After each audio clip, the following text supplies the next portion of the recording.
All right, I'm all ears. How can I help?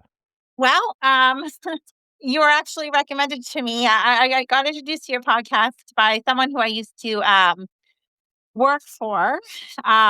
He spoke very highly of you, and it's in relation to parenting. My two kids, particularly, have had trouble.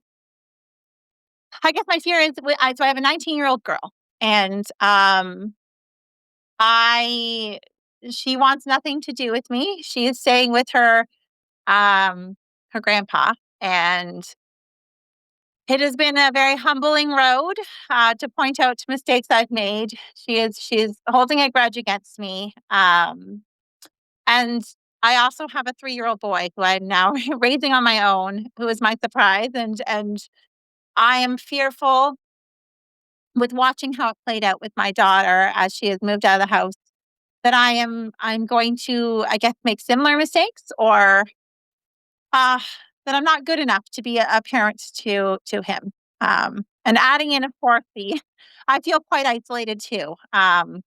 I was against all the mandates and all the craziness that had gone on and here in Ontario.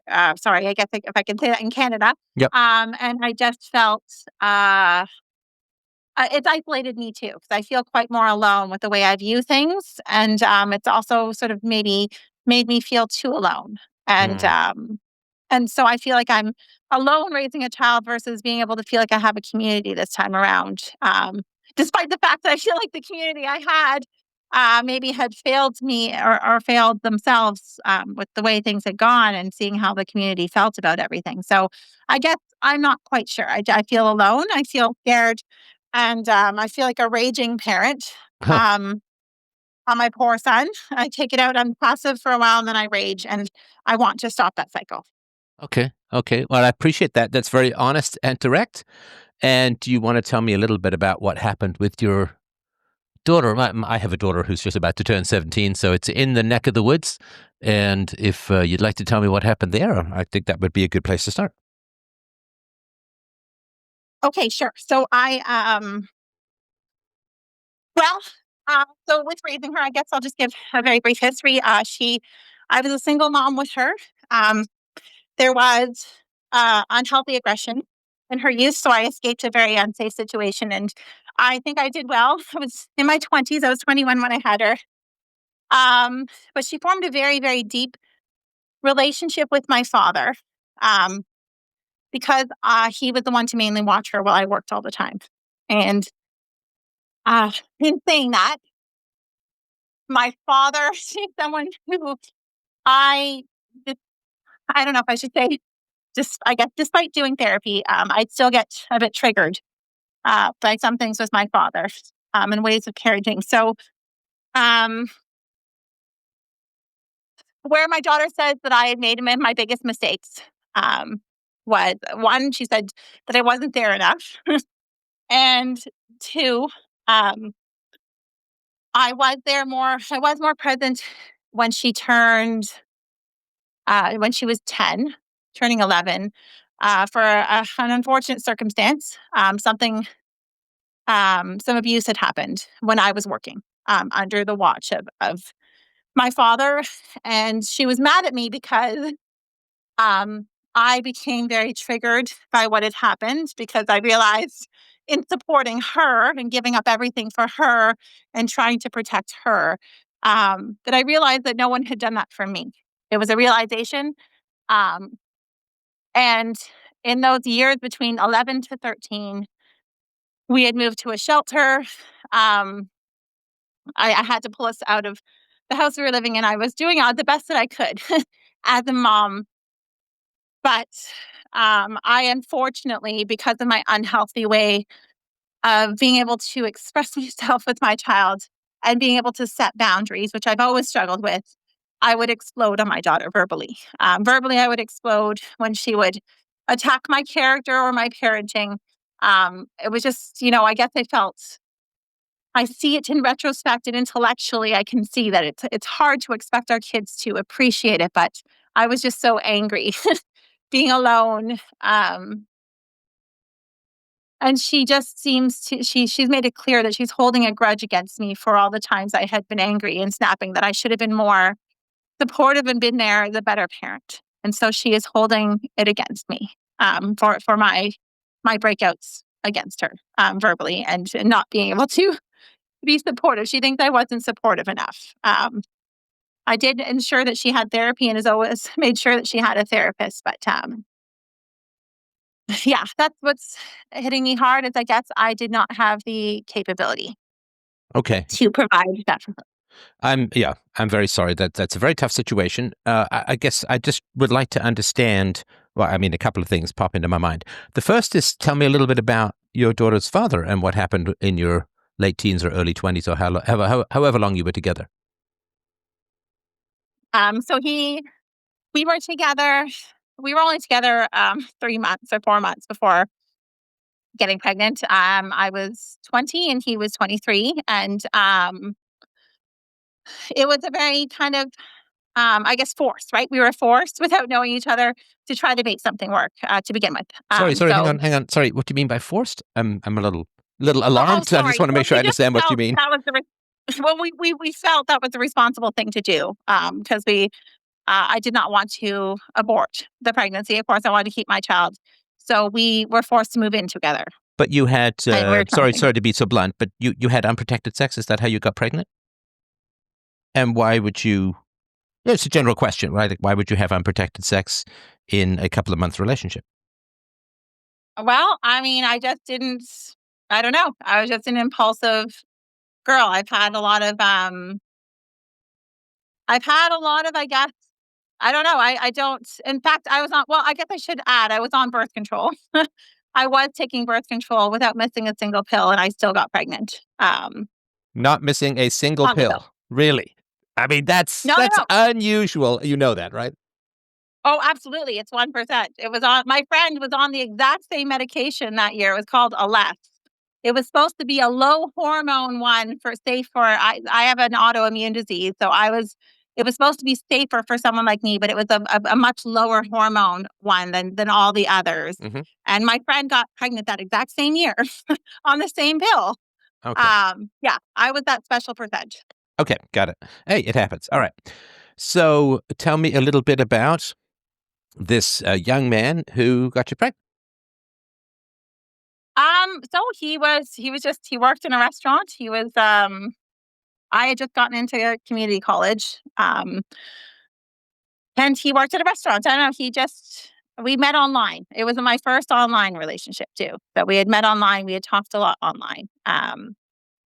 He also was a single parent, actually already of 2 children. So, but I thought he was a very involved dad. Again, I was basing it on just us seeing each other from a long distance relationship. And um, when we moved in together, I started to see uh, a lot of dishonesty.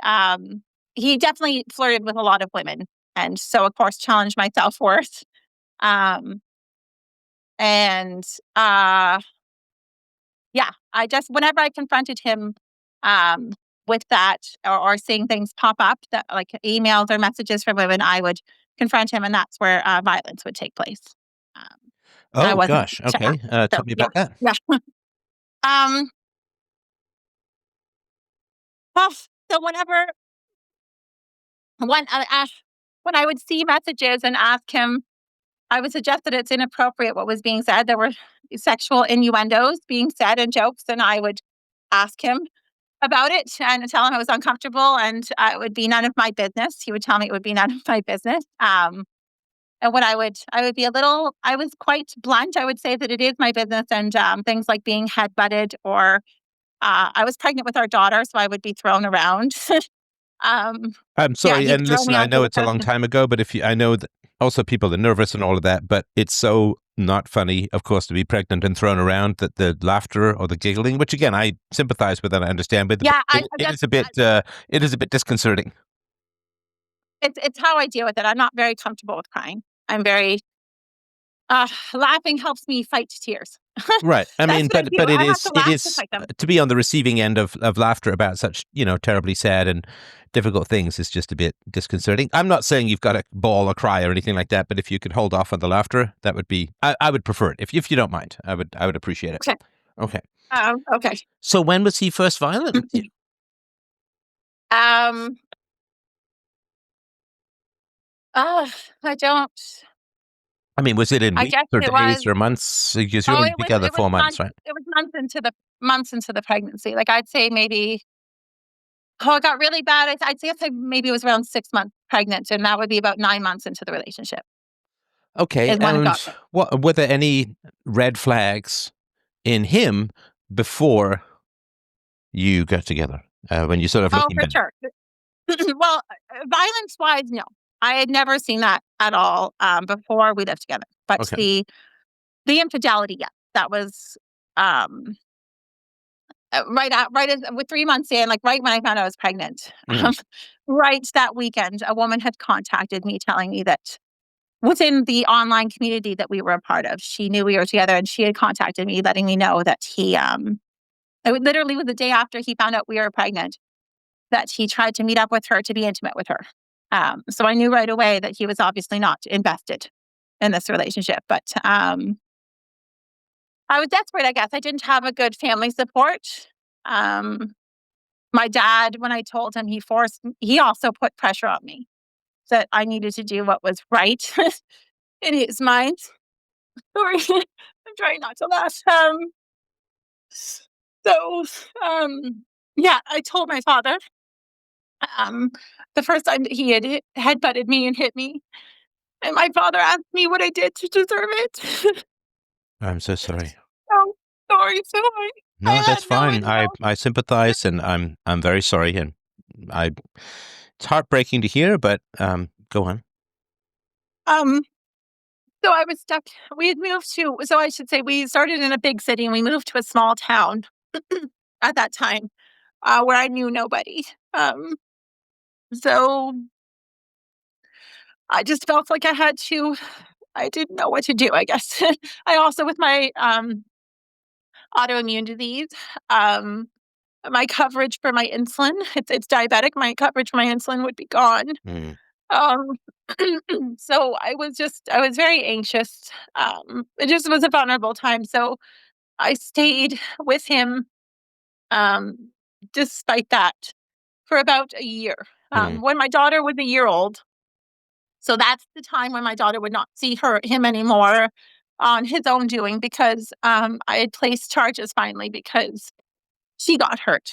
He had whipped a phone at me in the middle, of course, of discussing another conversation he was having, an inappropriate conversation with a female on the phone, and he whipped the phone at me and it hit her as a baby. So that was the time I was able to leave, because he was okay. It was okay for him to hit me, but not my child.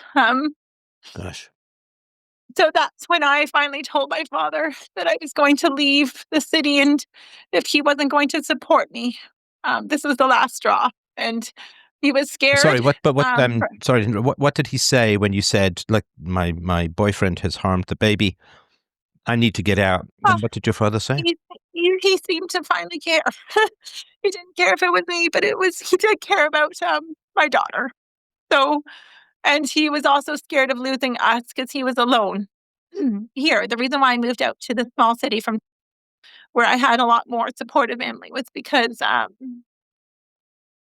my dad, I was scared for finances and stuff. It made sense financially, but I thought I would have some good, of course, familial support. But it didn't work that way. So he was scared to be alone himself. So he contacted me while staying at my mom's for a couple of weeks and said that he would support me. I gave a timeline for my daughter's father to leave the house we were living in. He had 2 weeks to get out, and he did follow that. He got out by the second week, and my dad did some enforcing on that end. So I felt like I was being supported.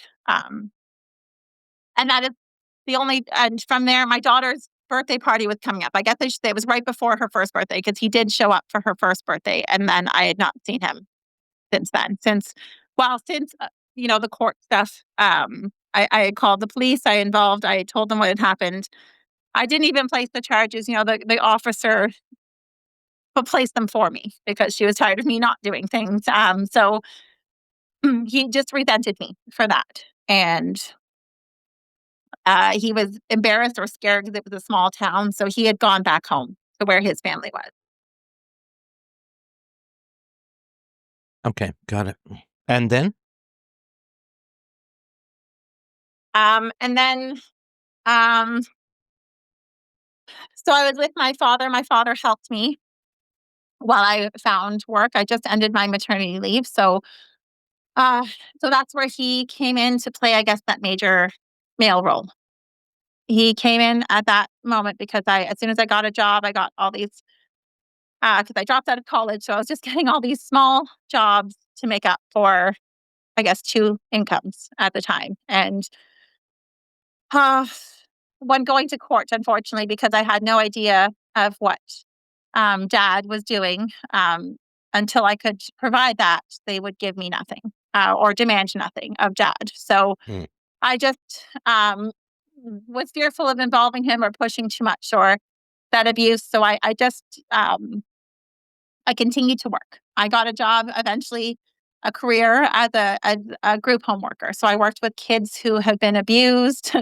um, yeah, really, really tough kids that most of society have shunned. I worked with some of the toughest cases with the privately owned company that I worked for. So it was hard. I basically lived at work, sometimes 80-hour weeks. And so my daughter, Sorry, why were you doing 80-hour weeks? My apologies if I missed that. yeah, well, so these kids, we are responsible to be their home. So how it normally would work, but I would work over that, is that 80 hours would be the idea that you would get every other week off. However, when we were short staffed, we would not get that 40 hours off, that we were in a need. I guess I didn't know how to say no to money and to working and providing. I always felt like that's something I just was tired.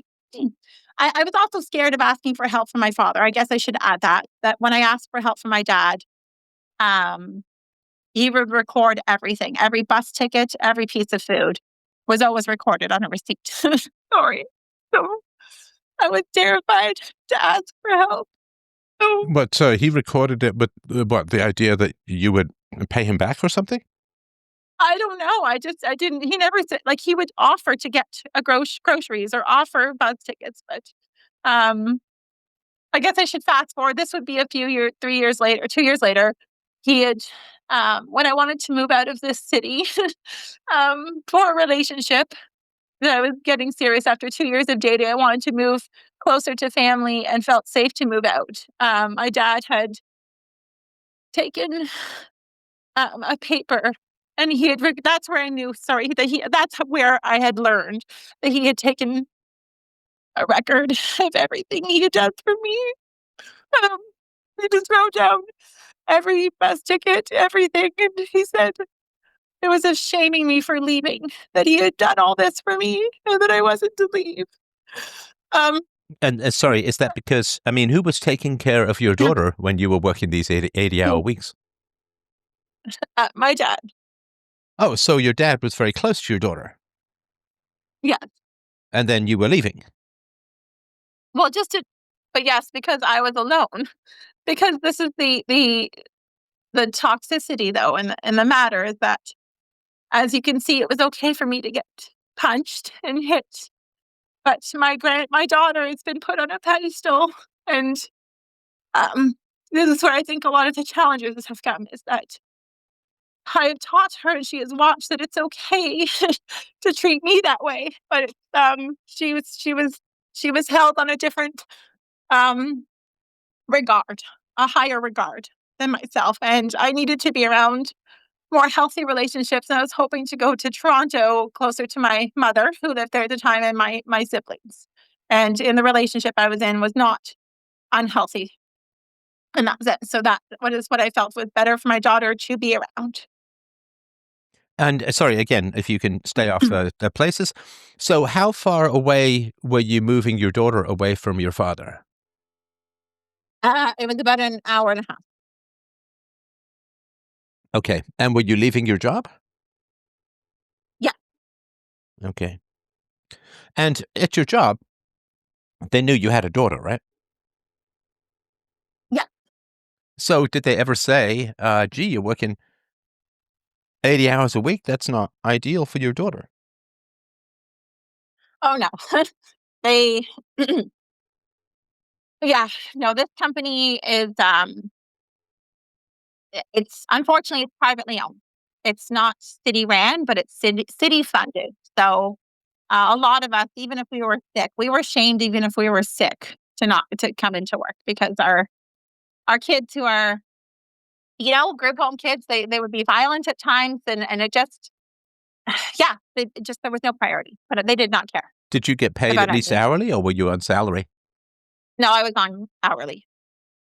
I was on hourly, for sure, and, at the time, 2000, like, in the early t I guess, early 2000s, it was, like, $3 or $4 above minimum wage, and with a girl who didn't get to finish college yet, I went to college later, but at that time, it felt great that I could make a few dollars above minimum wage, so I was willing to and that's kind of, I think, the way they hooked a lot of people to do work beyond, being sick and all these things is because it was a bit more money, right? For the And education. was that tough with regards to your daughter? I mean, did you miss her a lot or was there that tension? Yes. Well, how it worked though is that it was about quality, not quantity. So um I changed my life around. So we would go to the YMCA during the day. So I didn't work during the day. I worked afternoons and then I would work 16 hours on a Saturday, 16 hours on a Sunday, and I would have to sleep overnight one of those nights on the weekend. Hmm. So during the day is what I had time with her. So um before she was school age, we would go to the YMCA and we would go swimming together. We would do crafts together. I would do a lot with her during the day. No, but it's still 80 hours a week, right? Yes. So that's not much time with your daughter. No. Okay. All right. And for how many years did you work that job? Uh, On and off. I had taken a couple stress leaves, but about 13 years. 13 years. Now, 13 years, was it 13 years of 80-hour work weeks or did that sort of come and go? Well, no. So there were, I'd say, about a third to, or maybe half of that were those hours. The other half, I was able to get daytime work, like daytime hours. But I would end up picking up a lot of extra hours to cover rent and such because I still just couldn't make ends meet on just my own income. So I would always do that. Okay. Got it. Got it. Okay. So when you left, how old was your daughter when you left and moved an hour and a half away from your dad? She was 3. 3. Okay. And what happened to your relationship, to the relationship between your dad and your daughter when you moved? So we would still have visits. I would ask him to come visit, or we would go drive to that city to visit. It would be, uh, it depended on my father. Sometimes it would be 2 weekends a month or a weekend a month. We would drive back. Okay. So your daughter's bond was quite strong with your father. Yeah. And did your daughter have any challenges with not seeing your father nearly as much? No, because not visibly. I mean, at that age, of course, they can't really articulate much. No, but they can But act I out, right? know, yeah, yeah, yeah. No, there was no acting out. But to be fair, the relationship that I had now that fell apart for it was far less. I guess we could say I graduated from one state of unhealthy to another. It was from infidelity. That's the reason why the relationship we broke up. I'm sorry, infidelity with, sorry, who's infidelity? With him. I didn't realize until living when we moved together that there was a whole secret life that was being lived. Till Sorry, I sorry, moved. sorry. I moved I'm in. just lost track. This isn't the father of your child. This isn't your father, obviously, but this is the guy that you moved to be with. Yes. And after then it dating for turned 2 out that years. Yeah. and then it turned out that he was unfaithful in the same way, or I guess in a similar way that the father of your daughter was unfaithful. Is that right? Yes. Okay. And how did you find that out? It was again through phone messages. There was something. It was through he was having this relationship with an intimate relationship with the mother of his children. That yeah, I wasn't in. It would be started to become uncomfortable that I wasn't able to come to events or dinners or whatever, or my daughter and I would be staying at home sometimes, and or it started to make me feel very excluded. And I learned through messages, and eventually speaking to the mom that they had been. I guess there was intimacy, or it was an unhealthy relationship that they carried on despite us being together for 2 years. And it was she had outright admitted it to me. So I felt obviously it was hard because so going back to the with my father and such, with seeing any acting out or behaviors when we were there, and I mean over 2 years she had been seeing him. I waited 6 months before I introduced her to him, and when we did, and this is the long distance dating, he was a very, very good father, very involved father, very affectionate, very present. Um, And he was still respectable towards me as well. Like there was no mean words, no disrespect, no yelling, none of that. Um, so Elizabeth, sorry, so my daughter um, had. I noticed positivity. She got along very much so with the siblings. She liked it, and she enjoyed having step siblings and being in that scenario. She enjoyed that family. She enjoyed that. So I did not see any instance of grieving or behavioral stuff that I could attach to that because um she just was she enjoyed the I guess the family there and the family concept. So I did not get to see that. Okay. And what happened with this cheating guy that you and your daughter were you living with, right? So when I had brought it up to him, he had blamed me for uh finding the information and interrogating, and he wanted to take control, I guess, and wanted to. Well, he said he didn't think he did much wrong, and um, that I don't know. I was gaslit.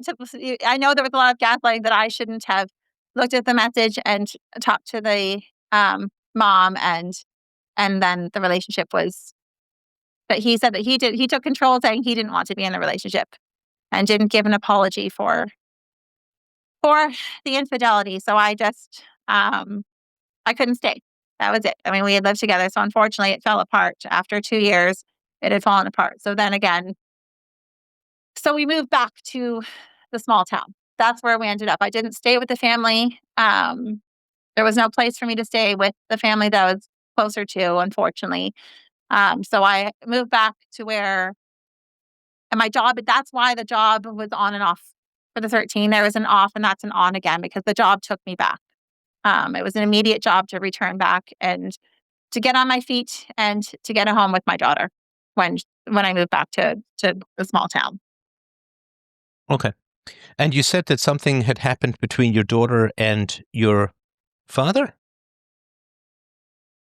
Um, no, no. So I'm not sure what. Oh, sorry. I'm sorry if I misunderstood. I thought something negative had happened, some abusive thing had happened between your father and your No, daughter. no. So sorry, it was under his watch. It wasn't him. So And what this was what happened? in so in so when she was about 10. We had just. It was a very bad time. It was a horrendous year. That year, we had just came back from South America to visit my mom's family for the first time. Because I wasn't allowed to. Both my daughter and I were not allowed to speak Spanish. We were not allowed to acknowledge my Spanish side as a resentment my father held against my mother for a long time. And this was sort of it was a very powerful trip. So it's important to mention that because my daughter felt so, we both felt like it was such a refreshing trip. And my mom had subsidized the trip for us. Um, So we just had come back from that. And my father, so I was working. So I was working again. I promised myself I wouldn't, but I went back to working a lot of hours. And a lot of it had to do with shame. I guess it's hitting me now, remembering the ways my father would shame me about not having enough money, or if my car broke down. I was always in a scenario where I would borrow money and I would pay him back, but the fact that I would borrow it always came with shame.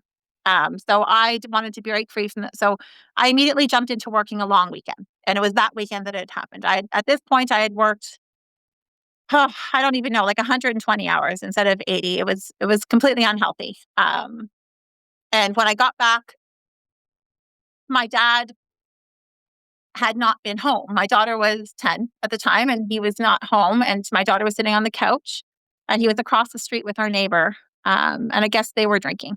The neighbor had offered my father some drinks, and in doing so, I asked my daughter. I came in, of course, I was cross with her, thinking she knew better, or she was playing grandpa to stay up later. And as I was cross with her and raised my voice that she should be in bed, she blurted out that the neighbor had touched her, um, Oh gosh. inappropriately touched my daughter. And I mean, I apologized immediately, of course, and I was so angry. I felt shame. I felt, because again, I was working, and that it wouldn't have happened if I was with her. So, um, I was angry that my father had been so selfish. Um, and I mean, that would represent the trust that was there with my daughter, and myself, that she could. I know it's myself, and many kids don't like to admit those things, or don't feel safe, or don't feel validated. And the fact that she told me the same day that it happened was comforting, that she could confide in me. Um, Mhm. and as soon as they came home, I, whew, I confronted him. I was so angry. I'd asked a friend to come over, an acquaintance from work, actually, because I said I didn't want to be alone. Um, and they sat on the couch. They said, I don't know what I'll do. So they were there, and I had yelled, and my daughter had heard me. She told me later that she had heard me uh, yelling at him and confronting him. And he looked like a drunk deer in headlights, and said there was a misunderstanding. I told him to get the F out of the house. And my dad was so drunk. And he didn't apologize. He was just drunk out of his mind, and he just went downstairs. He avoided the situation. Um, so that's what led to us. Eventually, we were, at that point, I was splitting the mortgage and the bills, to the idea of trying to invest in the home, that I would take the home in later years and take care of my dad. That was our agreement with this home and this whole situation. And uh, my dad refused to put me on the mortgage, and refused to acknowledge it, and said that he's done a lot for me. And I said that we needed to move, because because my daughter wouldn't leave the house. She was scared, and he just felt too uncomfortable with selling and finances.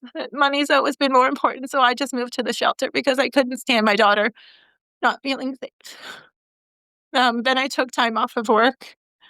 Um, and then it was a hard year for both of us. But before I started to become very cross, and I was emotionally volatile, I would say. I just think the whole scenario had triggered me, and I think I was never validated. I was abused horribly as a child. So um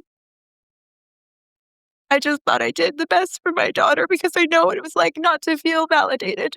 And but I still felt like a failure. And I think I took it out on my child. I took it out on her a lot, because she talked to me in a condescending way, as my father would. And I couldn't quite separate that in moments of um, feeling shame, and I feel guilty. Um, but I wasn't sure how. I don't know. I don't know how to navigate. I look back in retrospect, and I say things I wish I would have done, but I still don't know if I would have had the tools. I'm not sure how you just could stop those reactions in those moments. So, um, the year was hard for both of us, because moving forward, we then had gotten into not one, but 2 car accidents of being rear-ended. Oh, gosh. And then my mom passed away suddenly. After that amazing trip, she passed away in her sleep.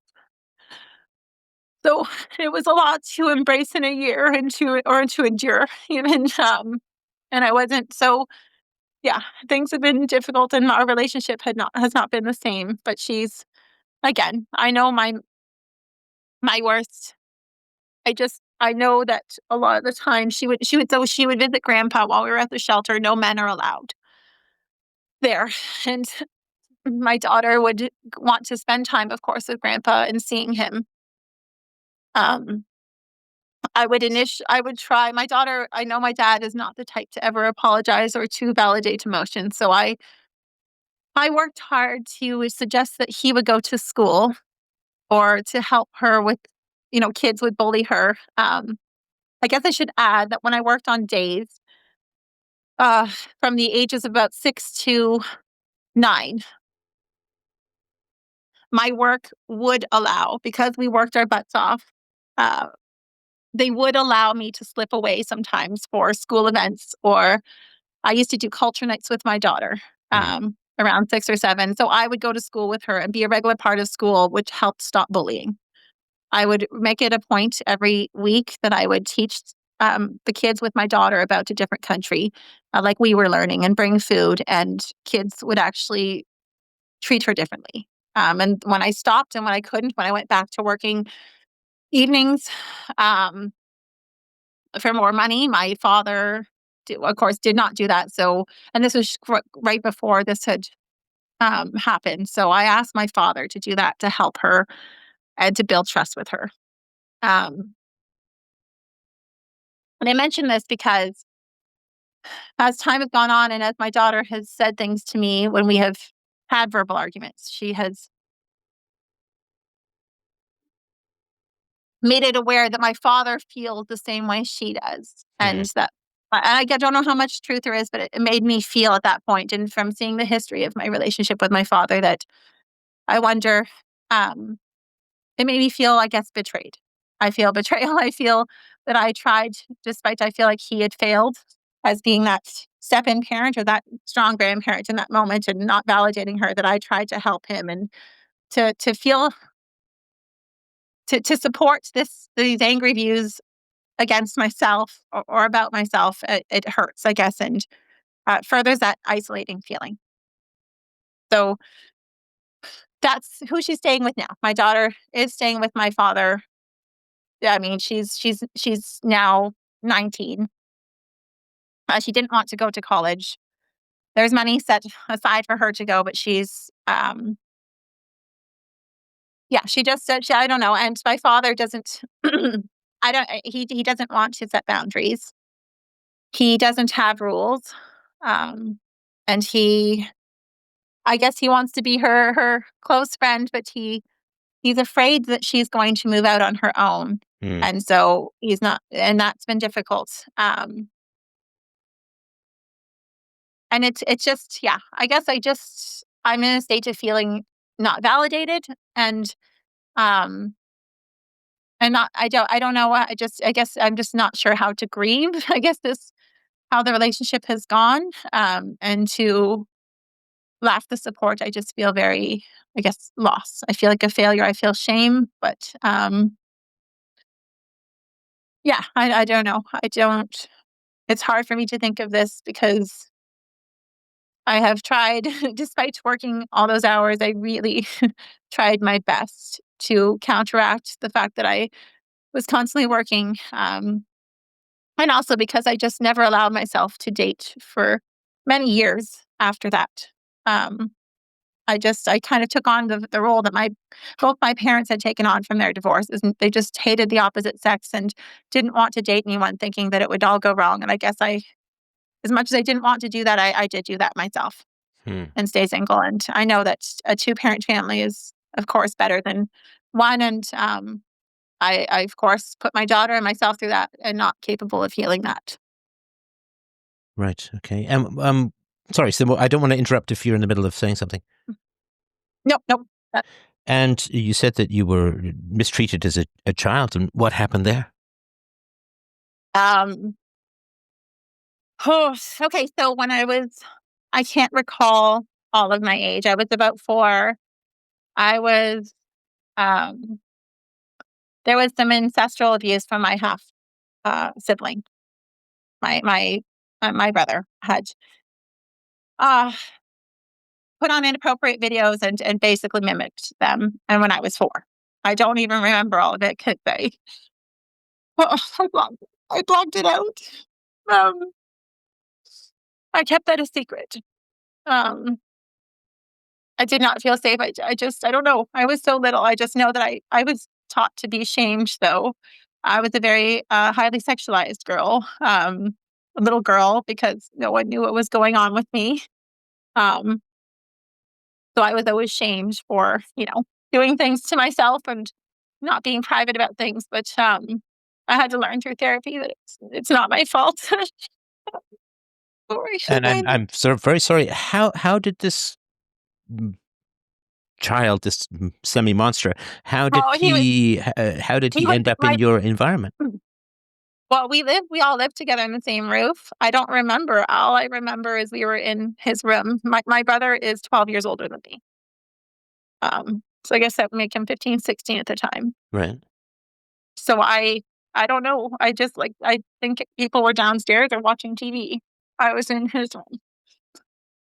Um And sorry, but was I he came through your mother, your father? my mother. It was on my mother's side. Your mother. Okay. Yeah, my father adopted them when they married. I have a brother and sister from her first marriage when she was in South America. Okay. And he was how much older? 12, or I'm sorry, 11 years older than me. Gosh, oh gosh. So I also assume that he himself went through some pretty terrible things as well. Yes, well, I've learned over time with, my mother's death, I learned that there was a lot of on the Hispanic side of the family, there was a lot of ancestral abuse for generations. Right.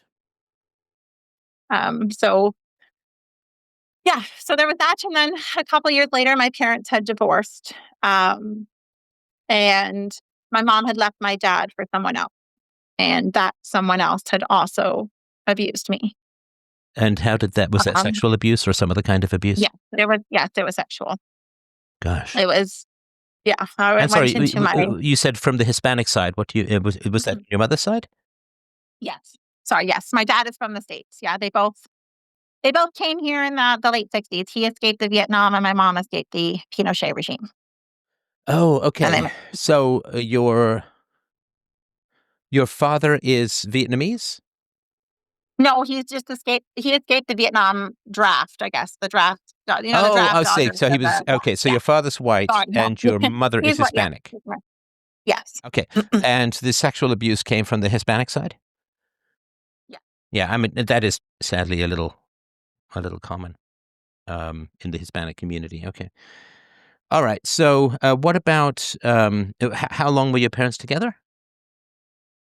Uh, I guess 5 years, maybe 6 years. They got married before I was born. And I don't know how long they dated before I was born, to be honest. But I was 5 when they broke up, or turning 6, so somewhere around there. Okay, got it. And do you know what split them up? Um, there were lots. I don't know. I mean, I guess I can be thankful that was something that despite maybe to make, I don't know. I went through the abuse, but I don't recall being around a lot of verbal fights. I don't know exactly what it was. I know later they both, I guess, they did tell me a couple things in between. I think there was a suggestion of my mom suspected infidelity of my father, and my mom, in the end, left with somebody. So I didn't know how to process that. And my father also used to drink a lot. I never got to see it, but I saw it in later years. And as I grew as an older kid, I did see that he was a weekend binger, and sometimes in the evenings. And so I guess there were some violent moments from my own father that I never witnessed, but I found out from my mother when I was a teenager that he had been abusive. So that drove her into another man's arms. That's Okay. the detail. Okay. Yeah. And were you? How were you disciplined? If you were disciplined by your parents? Um, so I will say with my mother, she's never said she's never yelled at me. She's never even said a harsh word to me. But my mom was also not very present. My father had custody of me. He got custody because of the way she had done things. It was kidnapping, and yeah, it was a very harsh way of taking me. So my dad did most of the disciplining, and my father is. I can tell you outright that I mirror a lot of his way of disciplining, which I know the effects of. This is the hard part. He is a like myself, passive aggressive, extremely passive aggressive, and he would take out his anger at home on us, on kids. So, So, so what do you mean by passive aggressive? Is usually when you don't directly take out your anger, but you provoke anger in well, others. he would let it build up. I guess is the point. He Oh, would be so it's a passive passive aggressive aggressive in out in the public. world, and then openly aggressive at home. Okay, got it. Okay, and so how would that manifest? How would that show up? It would just be explosive. Kind of how I act now. I hate it in myself. I absolutely hate it in myself, but it's just habitual. It's like, uh, to give examples, I was a very persistent, stubborn girl. When I wanted to go outside and play, my father found it very inconvenient that I wanted to play outside every day uh, because he wanted to sleep. My father was a night owl. He was an English professor. He used to teach ESL. Actually, that's how he met my mom. He taught ESL in the big city at a college. And so he would be up all night marking papers and sleep during when he got home from work. It was just a habit of his. He would have a huge long nap. So I would like to go out and play. And so I would pester and pester him. But because he felt he wanted to sleep and not be responsible for me, I guess was the idea that it was shameful. I was taught to be ashamed for wanting to go socialize. And he said that I Well, it would sort of overstay reminds my. me of your inaccessibility to your own daughter a little bit. Like your father was sleeping and you were working 80 hours a week. Okay. So sorry, go ahead. Well, I, I just with the um sorry with the sleep. Sorry, I'm just trying to register that with my dad sleeping with the 8 hours. I just don't know what the sleeping what you're referring to. I guess the sleeping with my dad. Oh, sorry. Sorry if I was unclear. Sorry, I was unclear. What I mean is that your father was unavailable because he was a night owl marking papers and then wanted to sleep during the day. And sometimes you were unavailable because you were working, Oh, 80, okay. 80 Sorry. hours a Now I week. get So it. Okay. there's some similarity there. Okay. Okay. Now I can see. Okay. So I thought you meant my dad was sleeping when he watched her. I was just misunderstanding. Okay. So uh I apologize. You just have to remind me of the question again. Oh, no problem. The tangent. So how were you disciplined? So with the pestering, um, he would yell. He would say no, and I would persist, and I would like just as a young kid would, and prepubescent. I mean, I would just say please and come on and just for now, that kind of thing. And then my dad would just absolutely like just a terrifying scream at me and name call me and call me like a little shit or uh just shame me and just lose it. And I was too terrified to ask anymore. Right. And then Okay. I would go away. So he would So that be was fun. verbally harsh, but not a hitter. Is that right? Yeah, no, no, he would never physically hit me. He threatened to hit me a lot. He would say, "Look what you made me do," and he would raise his hand right to my face, but he actually never laid a hand on me. And He just made it think it was my fault that okay. he was raising his hand in that. And were you kind of an only child in that way? Because Yeah, yeah, oh, for sure, because they were already preteens and teenagers when I was, you know, at that stage, they were already young adults. So yes. okay, okay, got it. All right. So was there any time in your childhood when you felt sort of security or love or happiness or that kind of stuff? Yes, there.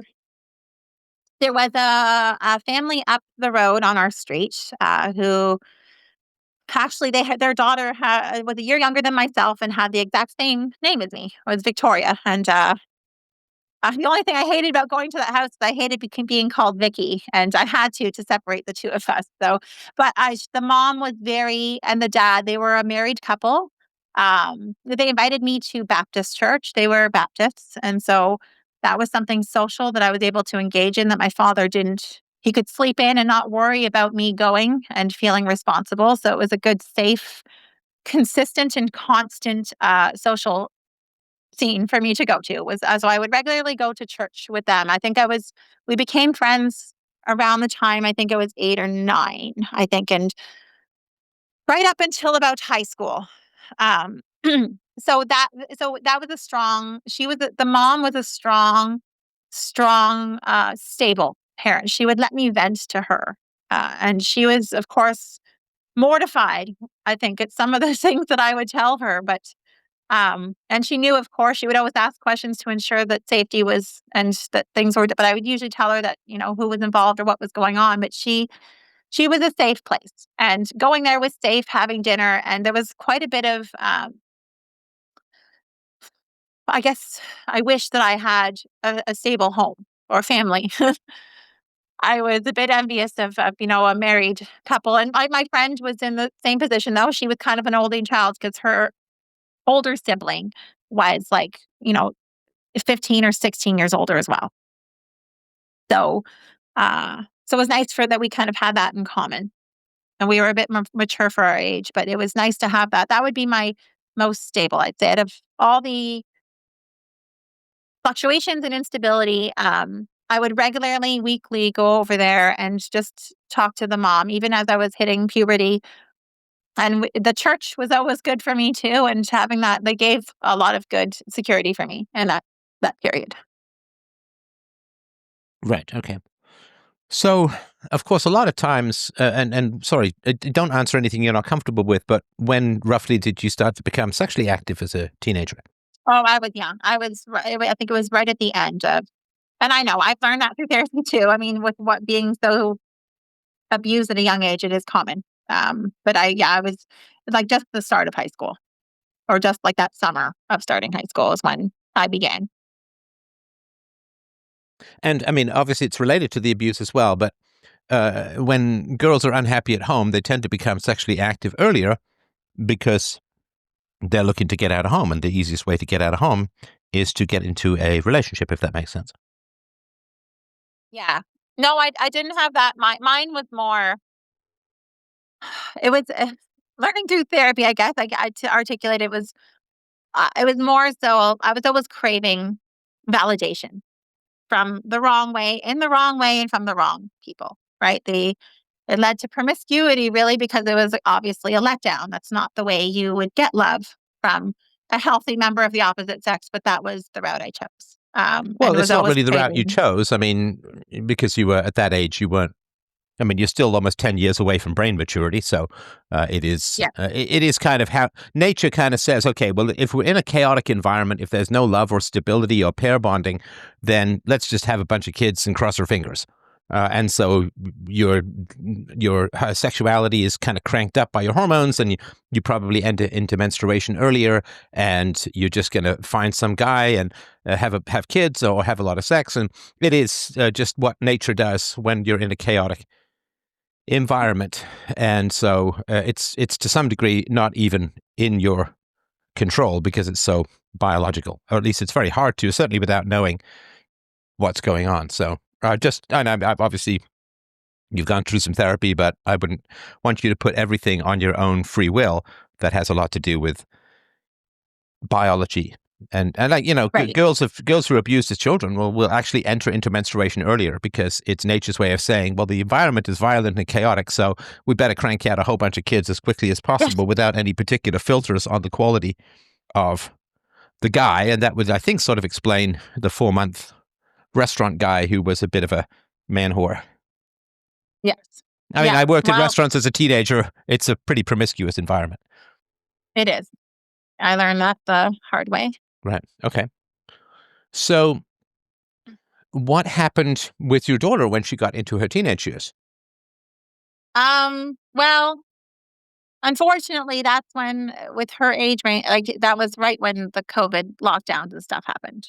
Uh, so we were forced to spend a lot of extra time together. I was against, of course, the mandates. I went to school for holistic nutrition in here in Canada, and uh, I had seen naturopaths. I tried to go down more natural paths of and my process of healing, aside from therapy, to complement it, was changing foods and such. And so at that time, by then, now she was on the same page as I was, so that meant obviously some exclusion, right, from going to places or schools or all, like, it was very difficult. To I don't know. It was she never blamed me, of course. I mean, she agreed with me. We were on the same page, I guess, in that sense that, I mean, it felt wrong what was going on with the mandates, and things seemed ridiculous. Oh, But it was horrible. Yeah, unfortunately, it's that's absolutely when, horrible. yeah. So that was the hard part, I guess, is that we had our strains, but I think that really like amped the grudges and the verbal spats between each other, because we were also stuck together. And my father, uh, he's not liberal. I don't know. I guess he's Democratic. I don't know what to say. He was all for it. I mean, he got, shots as if it was candy on Halloween. He's gotten lots of boosters. He wasn't on the same page. But he was careful not to shame, because, I mean, with me he didn't care, but with my daughter. So that was good. That, I don't know. He has more respect for my daughter. Again, I say that there's a different relationship between them. But when it came to being supported, or that, I mean, our support person was on the other side of things. So it made it a little harder, right? For uh, getting away from being stuck with each other during the isolation. So that was hard for her teen years. She did not socialize as a result. She did not get out enough. Um, she was having a hard time because her views were different than a lot. Like this town we live in is very liberal, and artsy, and was against those who were against it. Yes. So that made her, unfortunately, also. So she also had to deal with the struggles, and I hope that she doesn't blame me. I mean, she still agrees that we shouldn't have gotten them, and she doesn't disagree with that. But I sometimes wonder if that's a space to maybe hold against me too, that the isolation was somehow. I hope she doesn't. That's just me maybe being presumptuous. But either which way, it was very tense because we spent more time. Um, so yeah, so we made a lot of online connections. That's when my daughter started to go online a lot to find friends, as did I. Hmm. We would be kind of in the same home. So that somewhat released a bit of pressure between us, because I was trying to find like-minded people online so we could have some sort of socialization. And the only thing that I think pulled us through the first couple years of high school was to connect with a friend who was on the same page, thankfully. The only friend out of all my friends that was on the same page. And she had a son that was a couple years younger than my daughter, so they did hang out. So that relieved some of the stress between us. But overall, um, yeah, she just didn't get to socialize. She didn't get to explore. She didn't get to have a lot, which I do think she is doing a lot of for the past year. And now she's doing that, which that's what I see anyways, that I wish she would have had that capability, but she didn't. Right. Okay. And I guess you didn't really do much dating, or how's that going? Well, I mean, I have my son. I didn't date, so I kept No, my no, sorry. I private meant life. your daughter. We'll get back to you in a sec, Oh, but I'm your sorry. daughter. Yeah, sorry. Okay, sorry. No, she did date a couple times. Because I kept my private life private from my daughter. I don't know, she doesn't have any no promiscuity that I'm aware of. She actually wants to save. She chose, I guess I should say, we did this culture night, but she chose Christianity in the end. But we visited temples, we explored a lot of religions, and she chose Christianity. That was her decision, and I was happy for her to choose her own. And so she still wants to wait till marriage. She had been in a couple relationships. At that point, at grade 9, around 14, she was still confiding in me despite the hardships and the grudges and my verbal outbursts towards her, the angry outbursts, I should say. She still would confide in me and did say that things would happen or boys would try to cross barriers with her. And she was very strong willed and said that she would break up with them. There were about 3 boys she had dated and she broke up with them because they were trying to be physical and she was not wanting it. And I was proud of her. And now she's been in a relationship with a boy since grade, I guess 11. So for about 2.5, 3 years, she's been with this boy and she wants to marry him. They have a promise ring, and as far as she's told me, she does not want to wreck that. That he respects her. That she likes that when she says no or things not to go that way, she does not want things. He listens, and that's why she has kept him. So she seems to be down a better road than the one I was on. And she doesn't seem to seek a male attention, and it seems a lot healthier in that sense. Okay.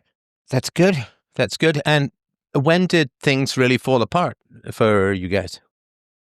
I think it got the worst. It was bad, but it got really bad after having my son.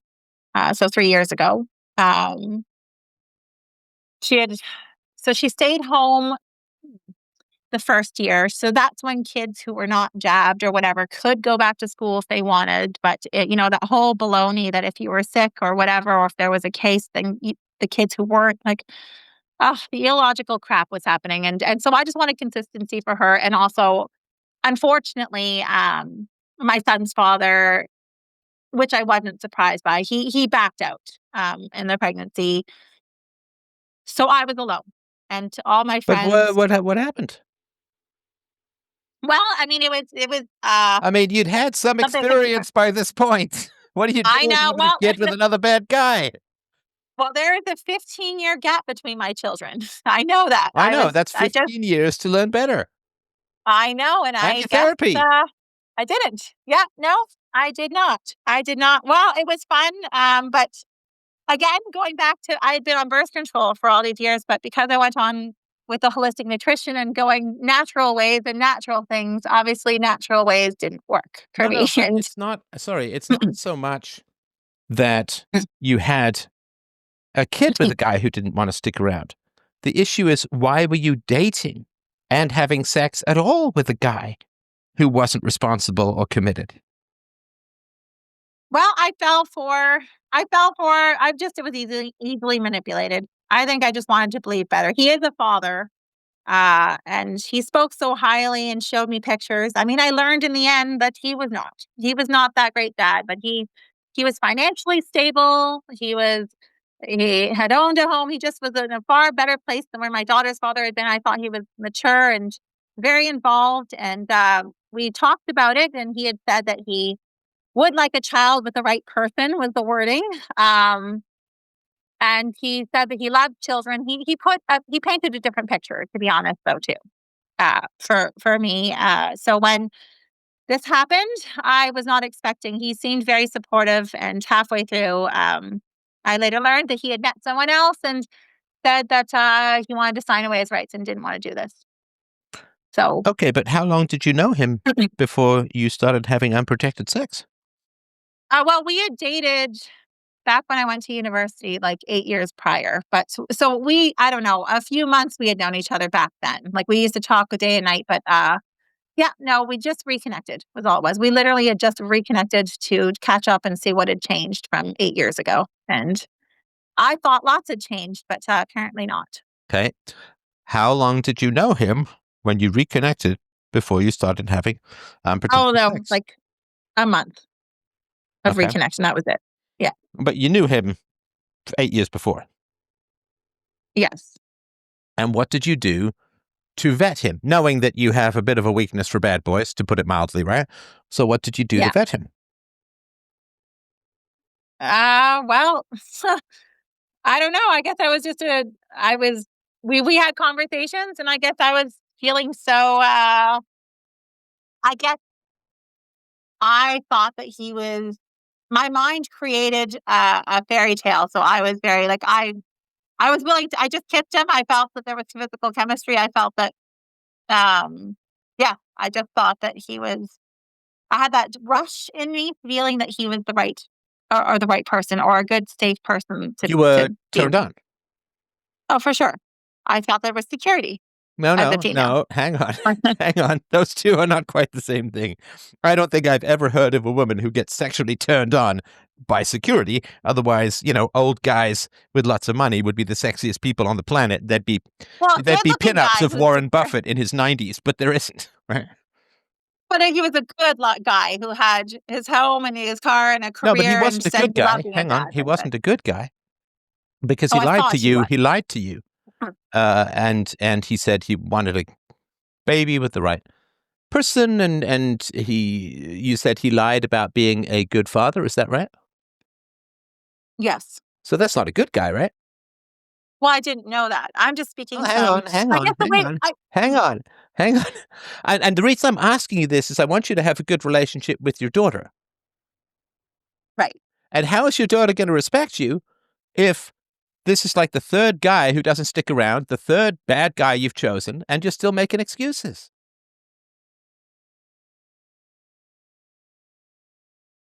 Because you need her to respect you, right? And if you're so easily fooled and just fall prey to lust or don't vet guys or have unprotected sex with guys who turn out to be real jerks, how is your daughter? It's a real question, right? I mean, I'm just meeting you for the first time, so I'm certainly happy to be instructed on this. How is your daughter supposed to respect you if these are decisions you're making? And it's not, listen, we all make bad decisions. I get that. I mean, Lord knows I've made my own share of bad decisions on this planet. But so the respect doesn't come from being perfect in making decisions. The respect comes from taking responsibility for bad decisions. And what you say is he was very convincing. He fooled me. He had said all the right things, that kind of stuff, right? So Yeah. are you responsible for the men you let impregnate you?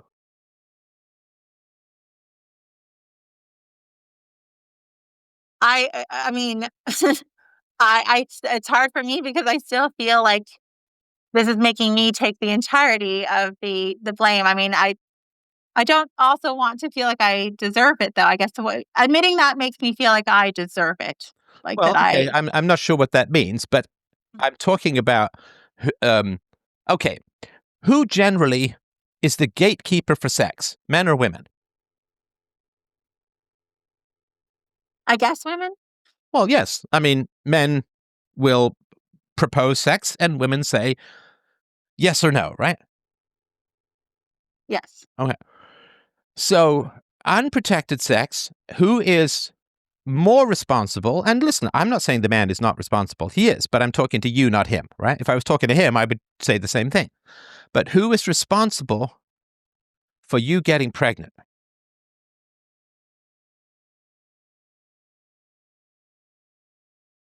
That's. I think if we both, I still think it's both of us because if we both make the decision to do that, I think it's still equal. But ultimately, I mean, if I get pregnant knowing that there's that chance, my responsibility is not to have abortions or to throw kids into a system and expect the No, city to pay for it. It's my your responsibility to take care of that responsibility, child now. your responsibility is to not give Mm. up your precious womb to douchebags, right? Yeah. So, is it known to women that men can be lying, sex-greedy hound dogs? Yes. Is it known to women? What is it that there's a line from an ancient movie now with Goldie Hawn called Private Benjamin? He said he loved me and then he came. And Yeah. I mean, so it is known to women that men will lie to get sex, right? Yes. And it is also known to women that men will flash around resources because it makes women more excited to think that there may be financial security in a relationship, right? Yes. Okay. What were the red flags regarding the father of your 3-year-old when you were dating him for the month before you had unprotected sex? Well, it already happened when I saw the red flag. I had immediately friend zoned him because I saw the red flag, and I Sorry, was when did already you friend impregnated. zone him? Not the 8 years prior, but when you got back together. Yes, yes. When we got Okay, back so together, what were it the was what were after being the intimate. It was after being intimate. It was just I saw a change. It was a very notable change that lots of women who jump the gun and take this path, or with men and fall for all the tricks, they see it. And I realized that I had been duped and Hang on, saw hang it. on, hang on. I need to get the sequence here. So you said that you saw the red flags immediately when you got back together with him after the 8-year break, right? No, immediately after being intimate. Come on. There's no way that. Okay, you don't have to tell me how old you are, but Yeah, I mean, I guess you're in your 40s, right? I'm 40. You're Yeah. 40. Okay. So a 40-year-old woman doesn't have any capacity after having had a number of disastrous relationships in the past. A 40-year-old woman does not have the capacity to vet a man.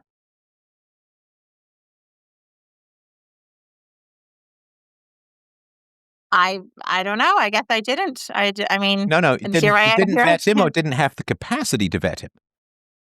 I guess not the capacity. I guess I haven't done enough spiritual work and therapy work to be able to allow myself to have enough self worth to set a boundary and not let my impulse take over Okay, let me and ask you believe the this. best. Let Right? me ask you this. Do you have friends in your life who can help vet the men you sleep with? Hmm. Um, Not honestly. I don't think mature enough friends. I think friends would encourage. My friends encourage me. I have not touched a person since my son's father, and he's going to be 4. So my friends have encouraged me to be intimate with men. So no, Well, no, but or there's nothing acquaintances. wrong with being intimate with men. But the question is, what about the quality of the men? Because that's what matters, right? Okay, so your Well, father, what's your relationship like with your father at the moment? um, I just we're I guess I'm friendly with my father, but we're not close. Okay, so he doesn't He just help is you just vet a great. guys, right? Oh no, no. Okay, so who does help you Well, vet remember, guys? he wanted me to stay with the man who was hitting me. That's his. Until your daughter was hit, right? Yeah. Okay, so what do you have friends? You said you don't have friends who are mature enough to help you vet guys?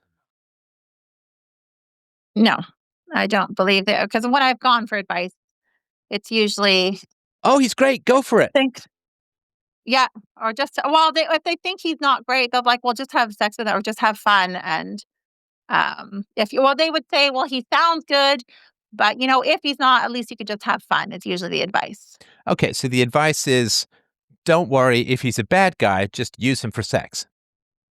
pretty much, which I Okay. don't. That's shitty friendship. It is, which is So why I what are don't you really. doing with people like this? Well, I don't do very much with them, to be honest. I mean, this is But what you I've do had enough in to the get past. advice. But I haven't gone for them for advice in a long time. This is why I went back to saying we're very isolated because I have drawn Okay, away from so friends and not seeing nobody anyone. helps you vet guys. No. Okay, what about Well, I therapists? don't feel safe. I should say I don't feel safe because of those responses. I don't want those responses Sorry, because which it's an unhealthy responses? path. Like the just going and having fun and taking chances on guys and like I don't Yeah, that want and feel comfortable taking that's those not good chances. advice. But you said you were No. in therapy, so what's your this history with therapy? Well, we had done some. My biggest therapy, or the most important, was that we did EMDR therapy for a while for some of the events to try to process them, the traumas that I pushed down that I talked about that I couldn't remember, and Sorry, what then is EMDR? Is that the drug-based it's that therapy or something else?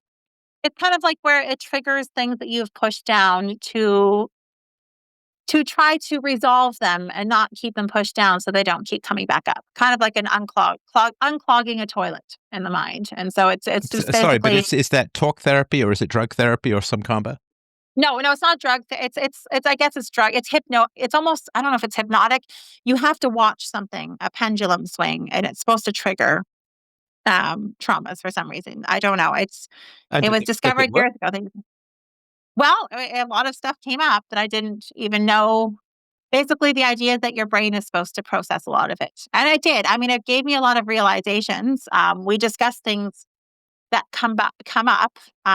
You basically don't use your ego to bring things up in the state of hypnosis. You literally just you follow whatever comes up, and you don't discuss it. You just let things out that come up, and Okay, does my it brain work? just did so. Well, it did a lot, I guess, for me. I mean, I had to be able to talk to you about all the decisions or the things that have gone on, and to I've had a lot of realizations, but I still, at this point, and again, it's a funding issue. I guess they're going to cut off my therapy. Finally gotten to the point of these realizations, and I only have one more session left covered. So I'm not quite sure where to go from here. That's why I reached out to you, I Okay, guess, because got I it. have come to the point of realizations, and I don't know how to move forward after realizing Okay, so what I've realized. let's go back to. I appreciate that. Thank you for that information. So let's go back to the last guy. Let's just call him. Give me a name that's not his. Uh, okay, Walter. Walter. Okay, that's hot. Okay, so Walter, what did you notice after you had and how many unprotected sex sessions did you guys have before you got pregnant? We got pregnant after the first one, Okay, and so then we had one first after time knowing we were unprotected pregnant. sex, you're at 37, you get pregnant. And what is it? How long did it take you to figure out you were pregnant? Oh, within the third, but like when I was 4 days late. I didn't For, even realize I was 4 days late. okay, so then, and how long after you had sex did you realize you were pregnant? So that was, I guess, what, 3.5 weeks? Okay, so you were with him, you were dating him for a month, you have unprotected sex, almost a month later, you find out you're pregnant, and what happens then? Well, we were not dating though, because after, as I said, once we had been intimate the first time where I got pregnant, I noticed a very, very memorable, unfortunate pullback, right? From the guys the dirtbags that I dated before. And Sorry, I don't know what you so mean it was by kind of that, sorry, I don't know what you mean by pullback. like, pull back emotionally and verbally, like, where the ghosting happens, or not talking as much, or not engage as much, not as interesting anymore, right? Just kind of like the idea of not showing, like you talked about, all the things that women fall for, of being flashy, talking, be involved. It was just completely like a 180. So Okay, so right then hang and on. there, So that was a so sign for me, right? once he got sex, he kind of ghosted you. Yep, pretty much. He didn't talk very much. There were very casual conversations. So right immediately I knew.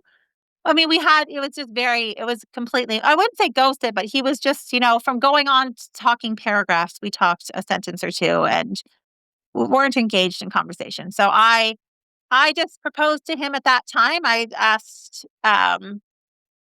had confronted him, and I tried to be clever and witty about asking about us being friends or whatever. And he said, "Oh, we've only, seen each other for a week or two. Like, we're obviously just friends." And which was just told me, obviously, like, the intimacy meant nothing. It was all for sex, right? Like, it was just very valid. So I was the one to say, "Oh, great. I'd totally be okay with friends." I even thought maybe in my head I could be safe this time and use condoms and not be an idiot. I literally thought that, and thought we could be friends with benefits. And yeah, then I did not know I was pregnant at the time, but I had said that. Now, I said I screwed up. I'm so sorry. Go ahead. No, no, that was it. Okay, so Walter, did he believe that you were on birth control? No, I told him. And You I told told him. him right Hang on, after sorry. You too. told him that you were not on any birth control. Yes, and I warned him the day after. So Mr. Walter liked psychedelics and having mushrooms with his friends, which was something that I thought changed and didn't change after all these years. So he was about to have a real mushroom party at his house the day after we had been intimate. So I reached out to him and said, I didn't get pregnant. There was also some overconfidence in myself because I was in one relationship. Um, There was a relationship I didn't mention in between those 15 years with someone. I was engaged. I was with someone for a couple of years, and that we couldn't get pregnant. And I thought there was something wrong with me because that person had kids. So I was a little cocky in believing that I guess there was something wrong with me, that we were probably fine. But I did warn him. I said, even though that's the case, I'm not on birth control. And I said, I think I looked at my period calendar, I might be ovulating. He just completely ignored it. He ignored all of it. Okay, but why did you ignore it? I was overly confident. I thought that I was fine. I don't know. I just thought I Sorry, could not get pregnant. no. Don't try that on me, sister. You told him there was a risk of you getting pregnant. Don't tell me you were overly confident. Yeah, well, again, I thought the risk was low. So I presented it Okay, that but way to what himself do you and mean? That's myself. like Russian roulette. Well, the risk is low, but it's still there. Right. Why not have a condom? I mean, help me understand. You're 40 years or 37 years old. Right. Well, I guess I should mention at his house, I brought this up to him though. I did ask for a condom. Okay. I did Okay, you don't stop ask for a everything. condom. You say no glove, no love. I mean, I don't know what you mean Right. by ask. Well, he Well, says, he no, just I'm said not he using a didn't have condom. Okay. I mean, what are you talking about? right. Well, that was it. We were physically in the moment, but I did stop and ask. I'm just telling you that I did. And he said he has no idea where one would be. And I ended up getting back with him a few minutes later. And we obviously did the deed, but I did stop and I asked Okay. for Mr. Hating being pregnant. I mean, again, I'm supposed to take all the responsibility being the gateway, but I did. To Okay, be so fair, I think that's fair that I did say something and stopped it when for did you 5 find minutes. out that he liked drug parties? I knew he was into ecstasy or whatever, or I don't know whatever. He goes to raves. He was into raving. And again, he's 40 years old. He's a year older than me, or 41. And Is he a drug addict? I guess so. I guess he likes mushrooms and whatever this is. He Okay. likes to not be So he's a present. drug addict who's into rave culture.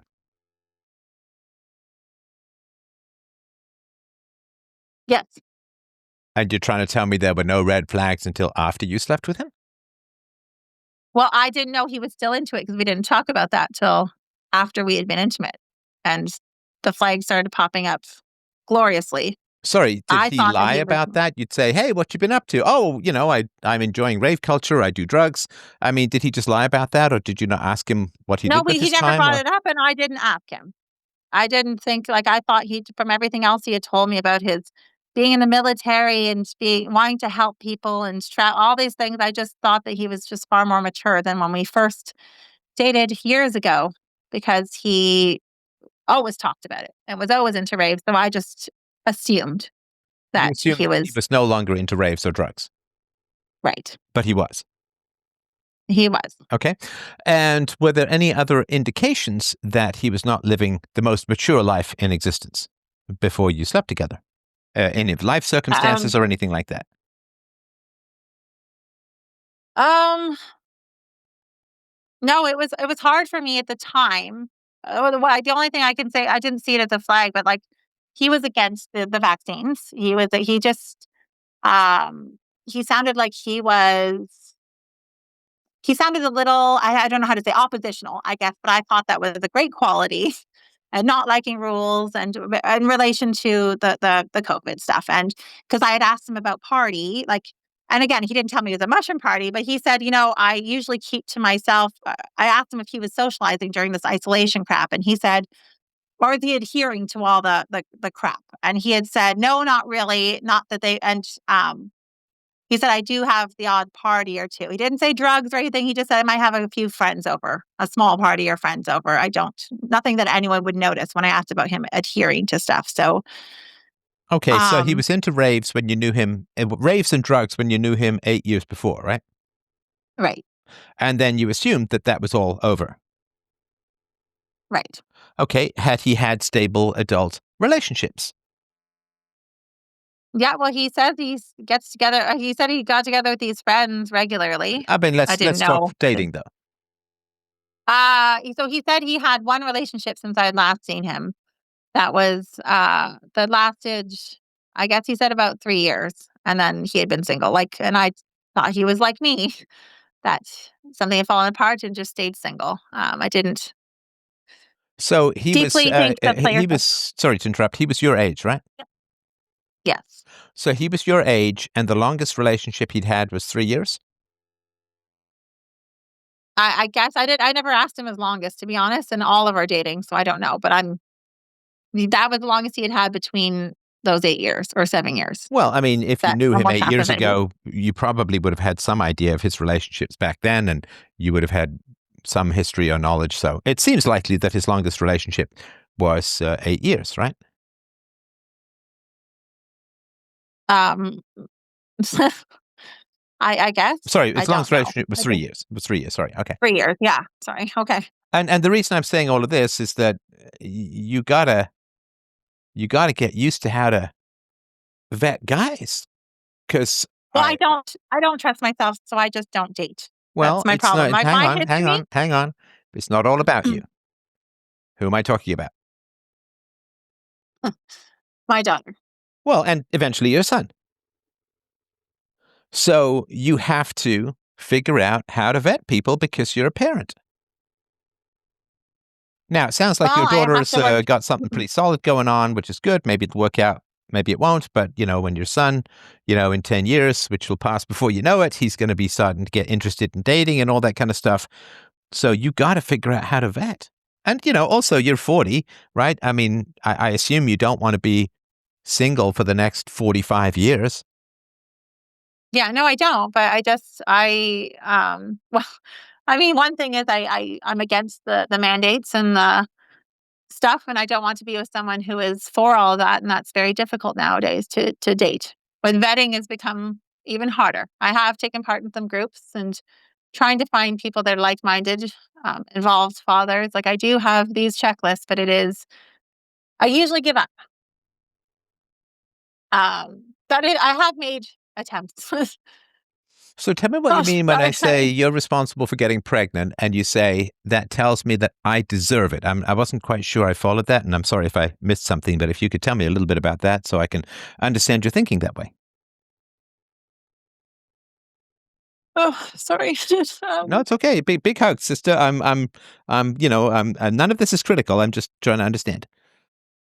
I'm not quite sure how to fight or understand again. Like I said, the therapy is being cut off in a week, and um I'm not quite sure at this point. Like, um, when you get, it's very difficult. The rational mind. I think obviously the guy that I chose and I slept with, it was a risk. Um, it's just that uh, it still doesn't hurt any less, right? To feel not enough. Sorry.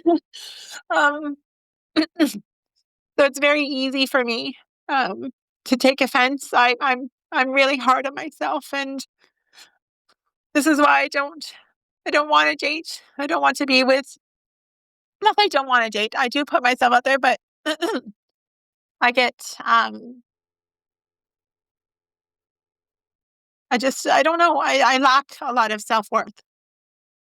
I tremendously lack it, and uh, again, I've had the unhealthy habits of trying to take care of others, and um, it was unhealthy in the sense that I know, for instance, with my daughter, that there was anger, there was the lack of self-worth that I have and boundaries, both with men and in my family, I know is a problem. Um, because yes, there is responsibility. I'm aware that it is my fault for not setting the boundaries, but um, I'm not sure how to break the habit of not trusting, um, and not trusting myself. I crave to be with somebody, but I also don't want to be taking these chances. I go back and forth, but um, it's come to a point where I don't know if I can handle the rejection or I get scared. And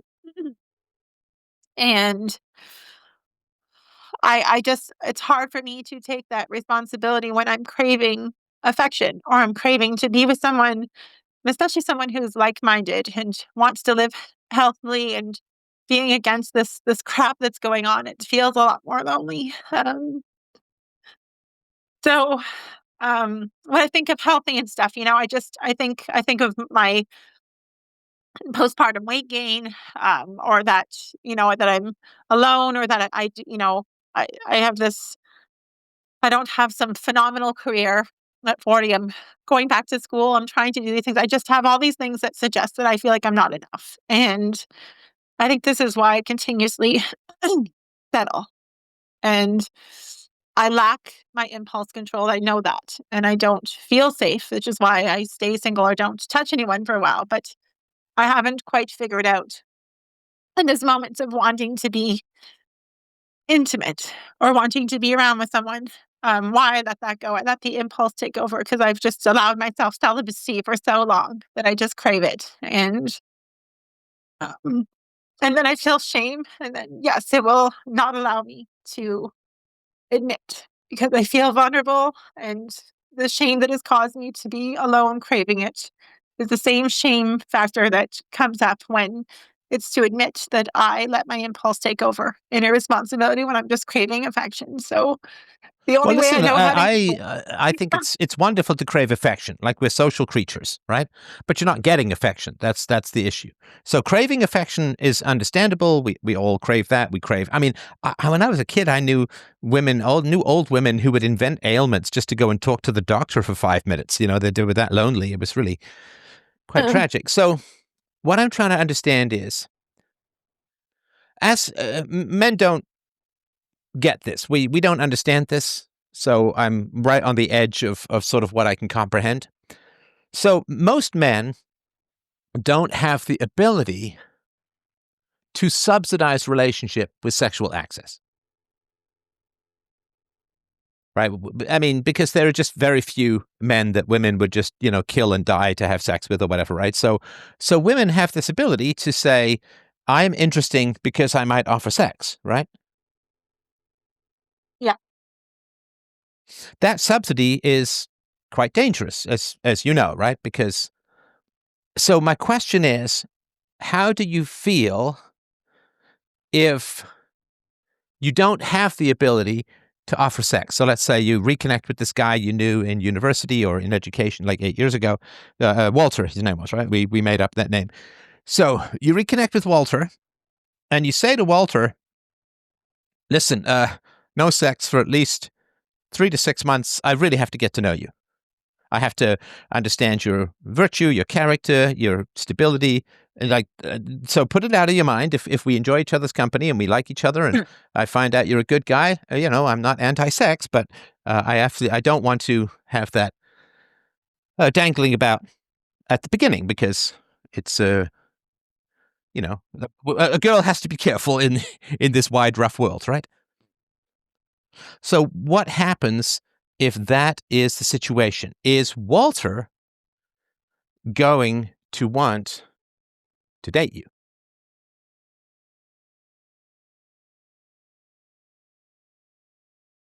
um I've only seen that one. You've only seen that, sorry, once? Yes. There Okay. was someone that I had dated, yes, and that was the instance. But And how long ago was that? that was like 12 years ago, 13 years ago. But he ended up just liking the chase, is what it was. I chose someone who literally, and there were signs though too, unfortunately. That was my only instance I can say that I've seen it. But of course there were flags before Sorry, that. so he, Red so he flags. only likes the chase. So you didn't have sex till he dated you, and he wasn't able to have sex. So you withheld sex for how long? 6 months. 6 months. Okay, so he dated you, and you withheld sex Mhm. for 6 months, and this means you got a real good chance to figure out who he was, right? Yes. And then what Well, happened? yes and no. We No, did no, do six it was months. it 6 was long months. distance. 6 months is a Yep. long time. Okay. It's a long time. Yeah.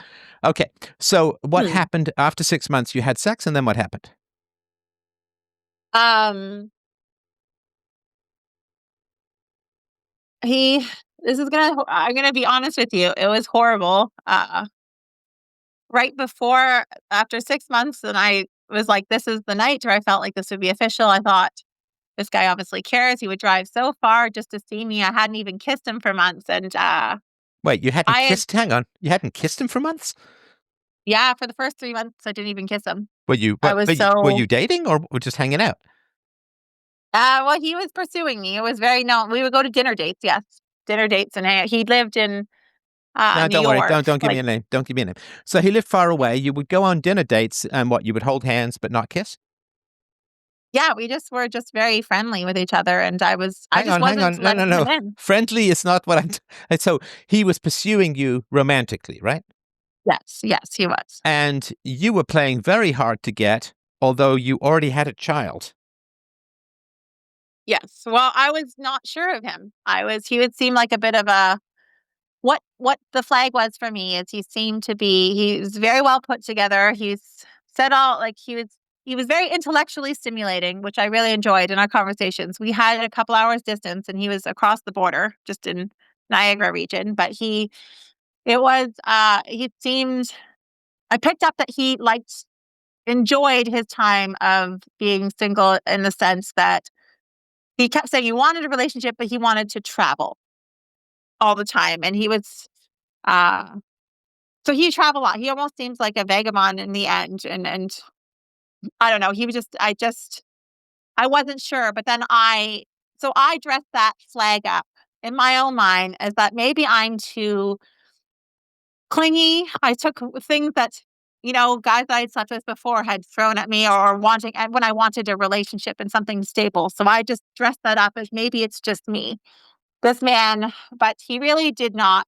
He really told me that he wanted a relationship with me, and pursued and pursued. And I thought because he waited so long that he was genuine, but I could not keep up or compliment that kind of life of traveling all the time, and I don't think he was capable of having. He did not want kids. I don't think in the end. He said he did, but No. If he wants to that was travel, it. then he doesn't want kids, right? Okay. So I still don't understand. So he pursued you for 6 months. You didn't kiss him for months. You have that Rod Stewart "Tonight's the Night" song going on in your head. You go and have sex, and then what happens?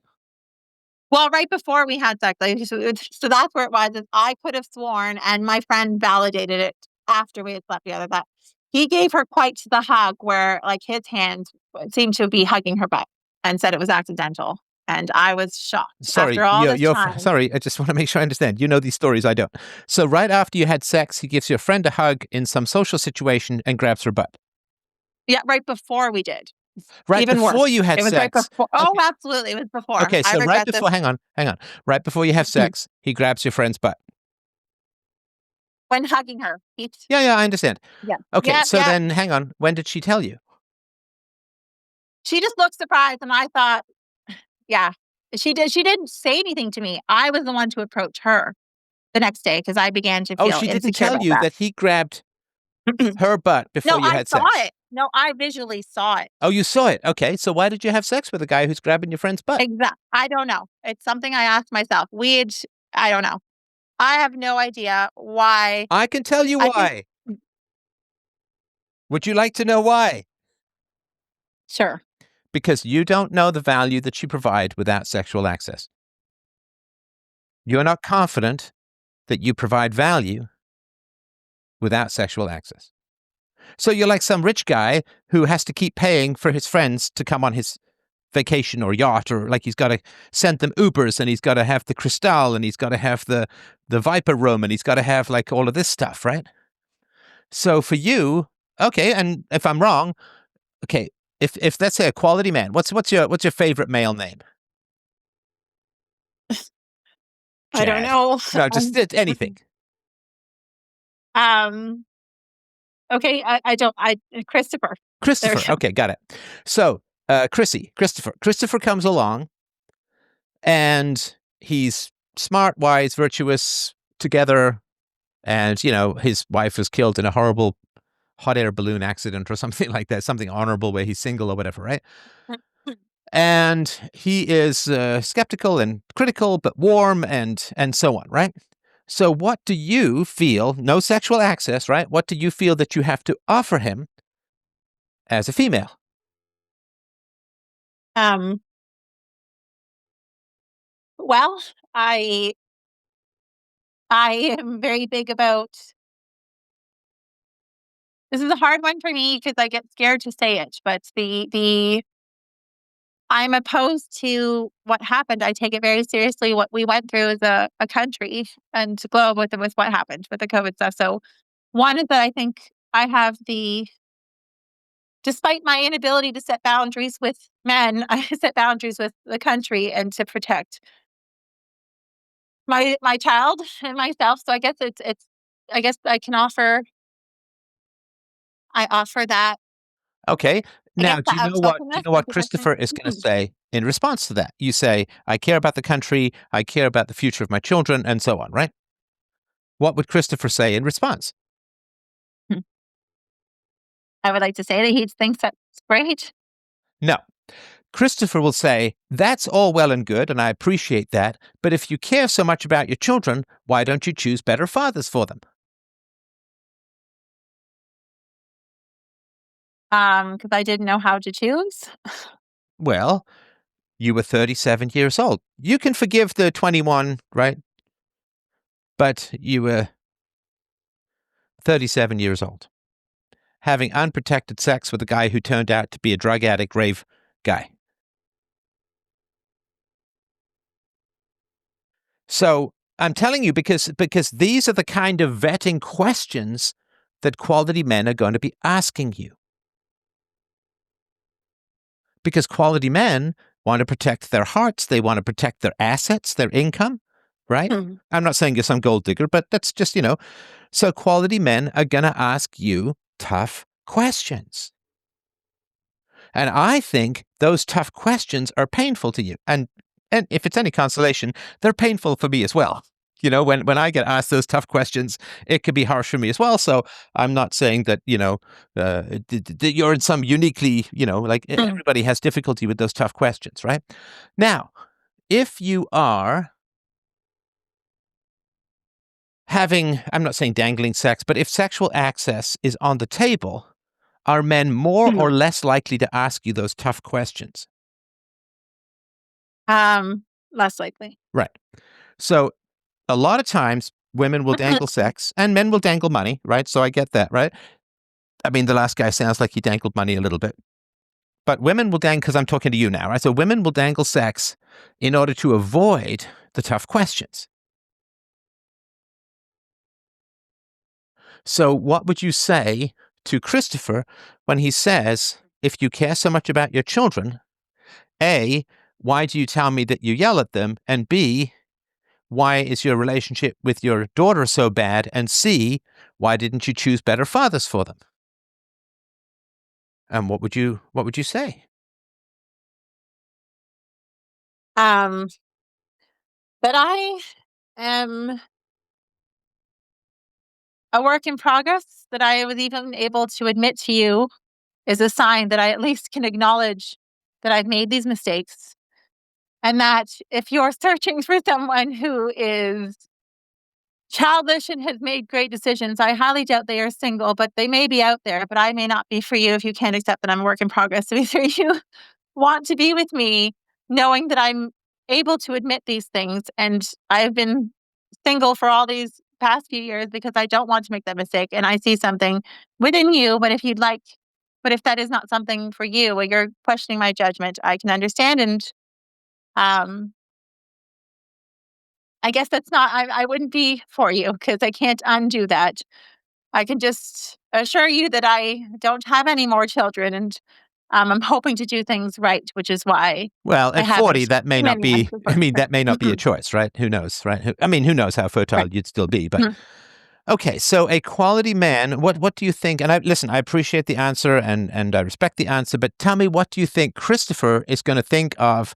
Hey, I'm a Hmm. work in progress. And if you want a perfect person, you got to look elsewhere.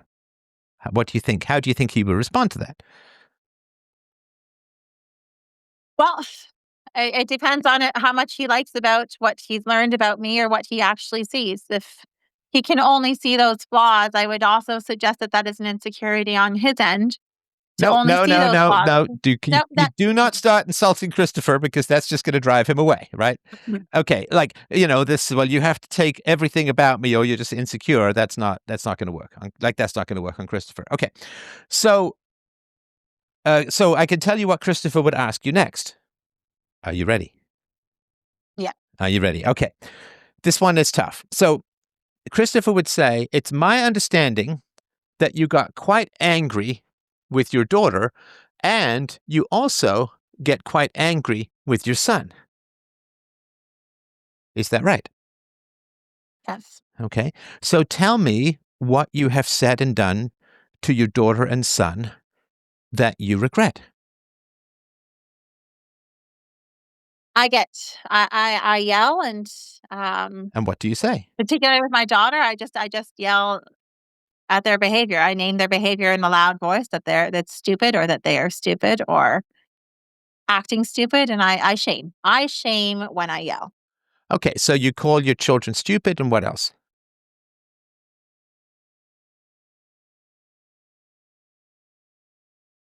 Sorry, hold on. I just need a moment. My son just came up. My father is watching my son, but No problem at all. Take your time. How do you put two pipino on? Okay, honey, can I come in? Can you give mommy a few minutes, and mom will come help turn it on for you, okay? Okay, honey? But you have to go back downstairs with grandpa for a moment, okay? And I will come down to help. Okay, honey. Thank you. Sorry, there was just No, he was wanting no to go apologies. That's a great age. I remember it well. Okay. So you call your children stupid, and what else? Have you hit them? Okay. So you call them stupid, and what else? If there's anything else, I'm not saying there is, but what do you regret? um, I question what's wrong with them. That's another thing I commonly had said, is that what's wrong with them. I yell and scream when they make mistakes, when they have done something, like broken something or done something to put themselves at risk. I have screamed that out of frustration. Okay. So Because I feel like sorry, go ahead. I feel like a failure, and I'm aware of that, because I am being mindful of the situation, doing it alone, and because I lack asking help, or lack the ability to ask, or that I don't have very many reliable people currently in my life. I don't ask. I unfortunately let my anger come out in that sense to my kids. Okay. So you have excuses for yourself, but you blame your children. In those moments, yes. Well, but do you understand the contradiction there? Because you say, "Hey, I'm 40. I'm a work in progress. You can't judge me very harshly." And yet your kid, your son, who is 10% of your age, is stupid, and what the hell's wrong with him? So you have endless forgiveness for yourself and excuses, which is, well, I'm he lied to me, and I thought I couldn't get pregnant, and I did ask him to use a condom, and I'm unsupported, and so I get frustrated. Like, so you have a lot of excuses for yourself, right? But not for your children. Your children are stupid, and what the hell's wrong with them? And they get screamed at and yelled at.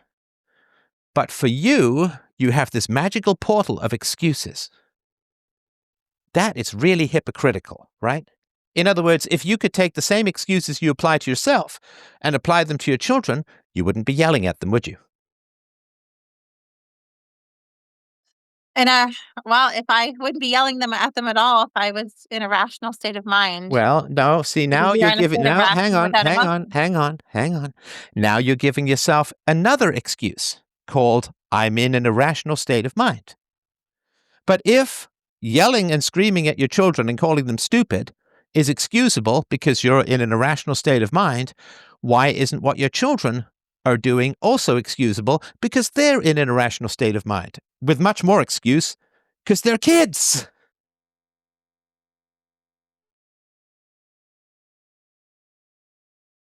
I would suggest, if you want, because this is about parenting, right?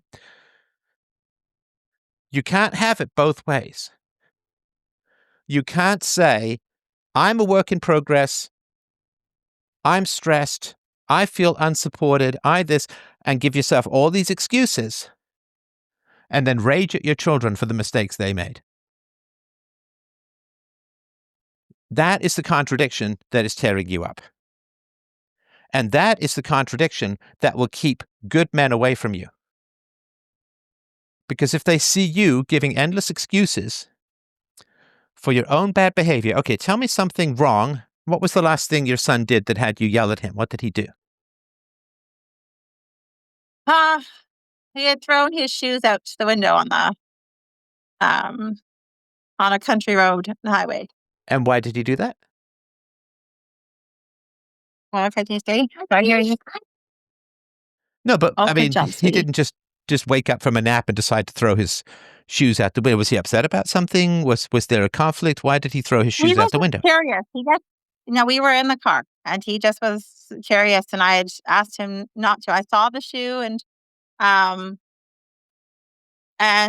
had rolled up the window a bit, but it was hot, and the AC isn't working, so I just rolled it up a bit, and I said, "Do not throw it out." And it was his curiosity at his age. I mean, Okay. he's All right. So he 3 threw the shoes out the window, so you had to turn around and go and get the shoes, right?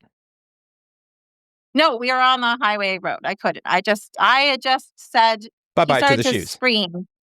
Yeah, and I said the shoes are gone, and then he just lost it, and like he was screaming and losing it, and I did not know how to handle that while driving on this country road. There was no. I was in a state of panic and anxiety, and Okay, so he was also, hang on, he was also in a state of panic and anxiety, right? Except yes. he's 4 and you're 40. So is it worse to throw your shoes out the car when you're 4, or is it worse to get pregnant and have the guy two guys now, not at all be around as fathers? Which is worse?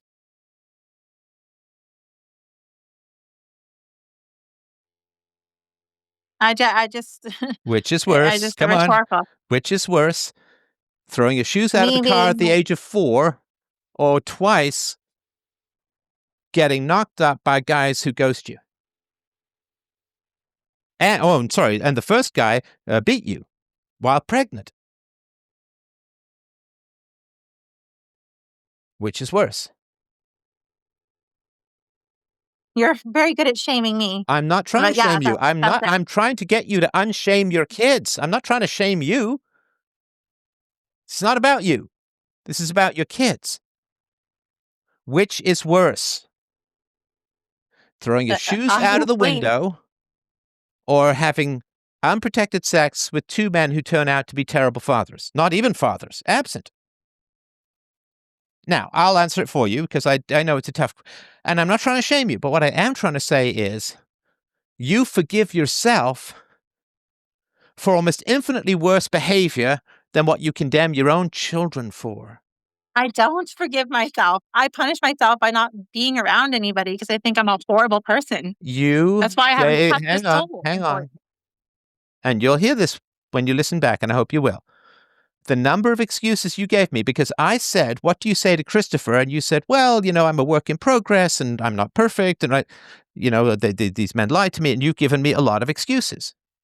And to me, I'm like, okay, I don't particularly agree with the excuses, but if you're going to have excuses for bad behavior, why do your children not get excuses for bad behavior? Why is it only mommy who gets excuses and not the 4-year-old? Why is mommy not responsible for unprotected sex and the consequences there too? Why is mommy not responsible for having 2 children with no fathers? But the children are infinitely responsible for throwing shoes out of a car window. You can't have it both ways logically. It will tear your soul in two. To say my really bad decisions are excusable because I'm a work in progress, but the 4-year-old is not excusable. That's the double standard that I'm trying. Now, I'm not saying take the standard you inflict upon your children and inflict it upon you. You understand? That's not what I'm saying, right? What am I saying? I'm trying to understand what you're saying, but I also feel like I gave a bad example because we're comparing it to a child that had zero logic, though, too, versus Well, like a that's young all the more adult. reason to have kindness and compassion. You have excuses for yourself. Hey, I'm a work in progress. I'm not perfect. Like it or lump it, right? Okay, and I may have some tweaks on that, but okay, so if that's your perspective to yourself at 40, how can you possibly be harsh to your son at 4? He's a work in progress, literally, right? Bro is 2 decades away from brain maturity. And you're calling him stupid, and what the hell's wrong with you? Take the excuses and the gentleness that you have with yourself and apply it to your children. Because you don't want this, well, when I do something wrong, I'm a work in progress and I'm not perfect and people should understand and accept and blah, blah, blah, right? But when my children do something wrong, they're stupid and what the hell's wrong with them? You understand, that's a double and opposing standard. And it's having infinitely higher standards for a 4-year-old than you have for yourself at 40.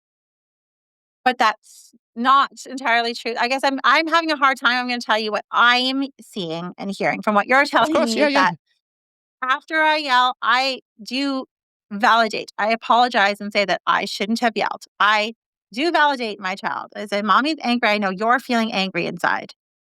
And I do try to validate. I have been working hard to validate. Um, I don't know, I guess it depends. It could be I mean, it's not necessarily at my son. I yell in general Okay, how often do in you the yell home. around your son?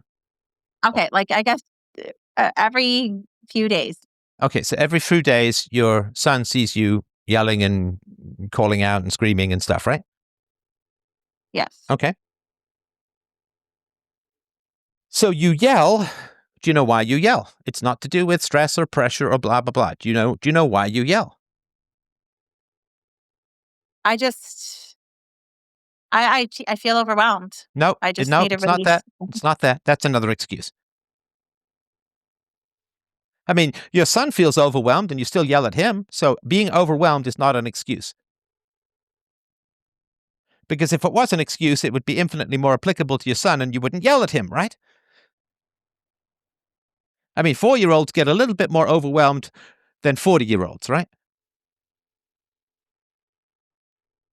So why do you yell? I'll tell you I don't know. why.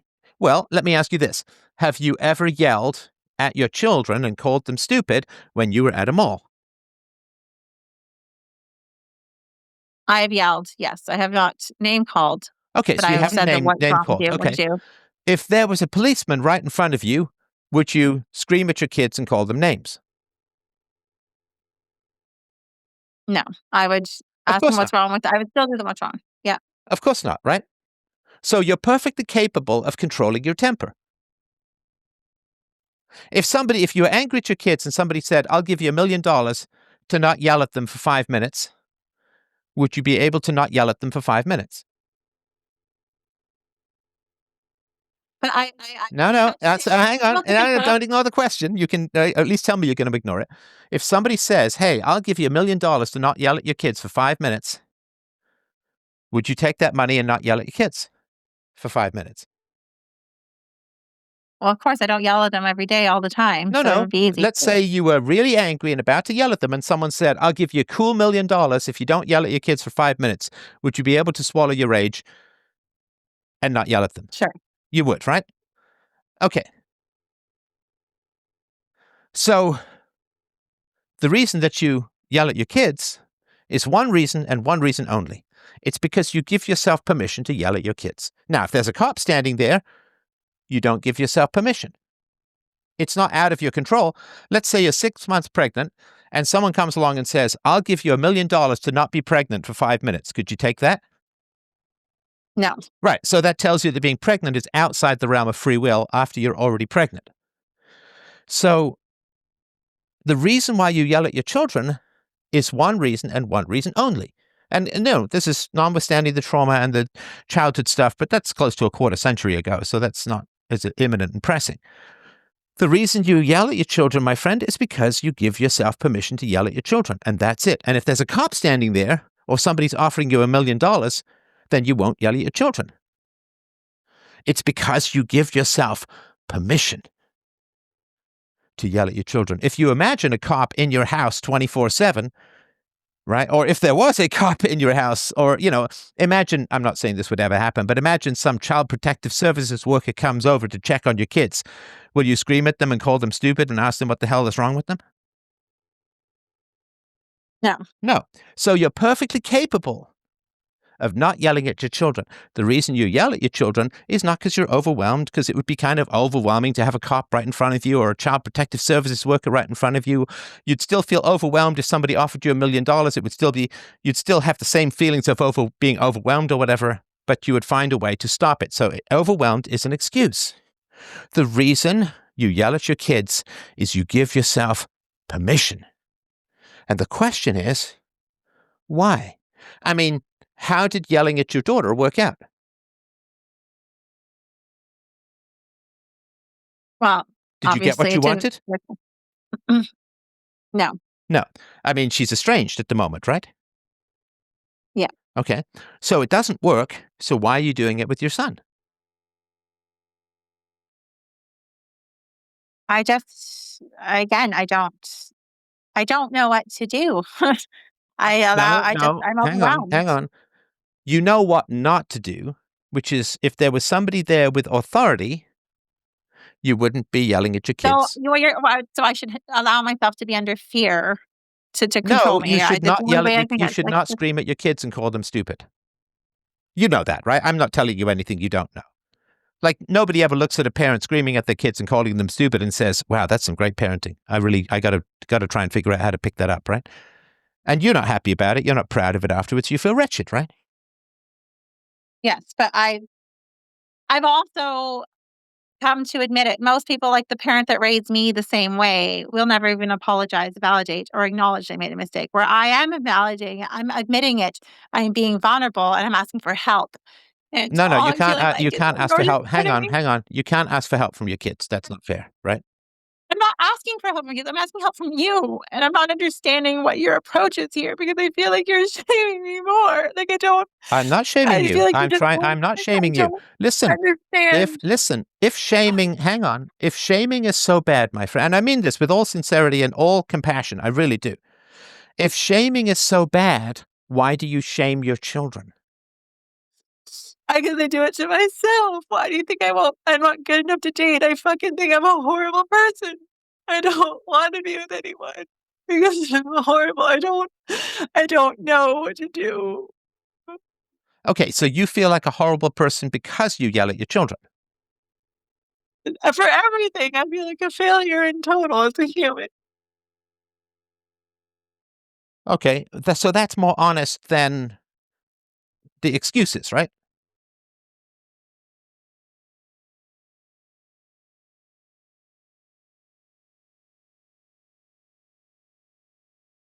I mean, I punish myself too. I sabotage myself. I refuse to do drugs and alcohol, but I overeat.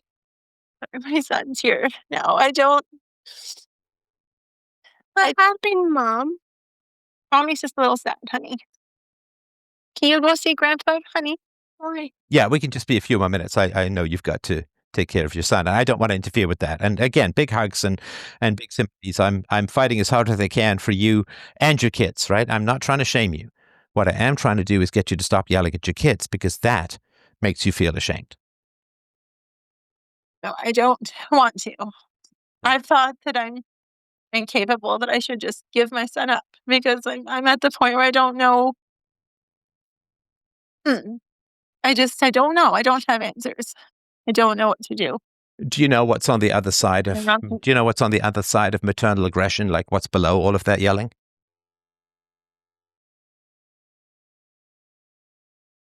Love? Immense grief and sadness.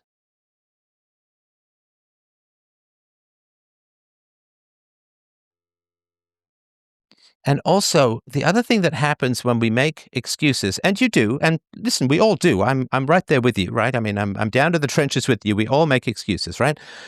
But when you make excuses, you do end up blaming your kids a little bit more. Because if your life is difficult because of your kids, and it's not your fault, it has to be their fault. And then you're going to get more angry at them because of that. And that's not fair, right? I mean, obviously, we know that that's not fair. Your children didn't ask for the circumstances of their birth. They didn't ask for absent fathers and so on. But usually, and when I sort of got through the defenses stuff, then we got to the sadness and the self-criticism, right? And the sadness and the self-criticism is, I think, at the root of a lot of this aggression. So you were treated as fairly worthless, certainly by the father of your first child, of your daughter. You were treated as worthless, like he hit on you and just terrible, terrible stuff, right? Your father didn't work to protect you except when his granddaughter was in danger. Do I have that memory right? Yes. And you were treated as not valuable and not worthwhile by your parents. Is that right? Yes. You were treated as a sexual object by this creepy, vile half-brother, right? Yes. And so you were not treated as someone who had value in and of herself, if that makes sense. And it's very hard for us to have more of a sense of our own value than our parents give us. If our parents treat us as worthless, it is very hard to feel worthwhile. Like in the same way, my parents didn't teach me Japanese, so I don't know Japanese. And if I want to learn it, it's going to be hard work, right? So since your parents, and as a result, your first boyfriend, and then this guy who pursued you for 6 months, and then, this last guy who pursued you for a month, and so on, it's hard to feel that you have value except as a utility for other people. And so I think you're kind of trapped in this world of like, well, if I'm not sexy, if I don't offer any sexual access, guys won't want me or like me just for me. So I have to offer the sexual access. But if they're just there for the sexual access, once they get that, they're going to leave, and so on. And I really sympathize with that. And I sympathize with that, A, because it's something well worth sympathizing. But B, I don't have that power. I don't have that power to just have people interested in me because I'm sexy, right?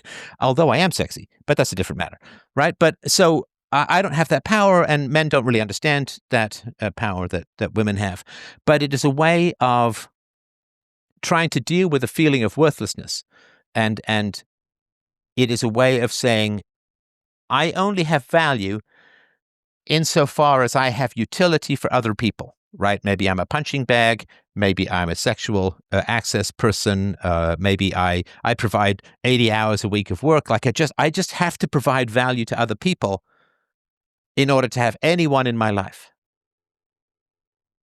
I don't have value in and of myself. I have to work like crazy to provide value. Like the rich guy, he can't get anyone to hang out with him unless he rents a yacht and hires Paris Hilton to be the DJ or something like that, right? Then but he's basically, or like the man who goes and says to a prostitute, I'll pay you $200 to have sex with me. He doesn't believe that he can have a woman sleep with him unless he pays her $200. He doesn't feel sexy and attractive in and of himself because he has to pay a woman, right? So I think that you feel that people aren't going to like you just for you. Therefore, there has to be something other in the equation, being a workaholic, being a punching bag, being a sexual plaything or something like that.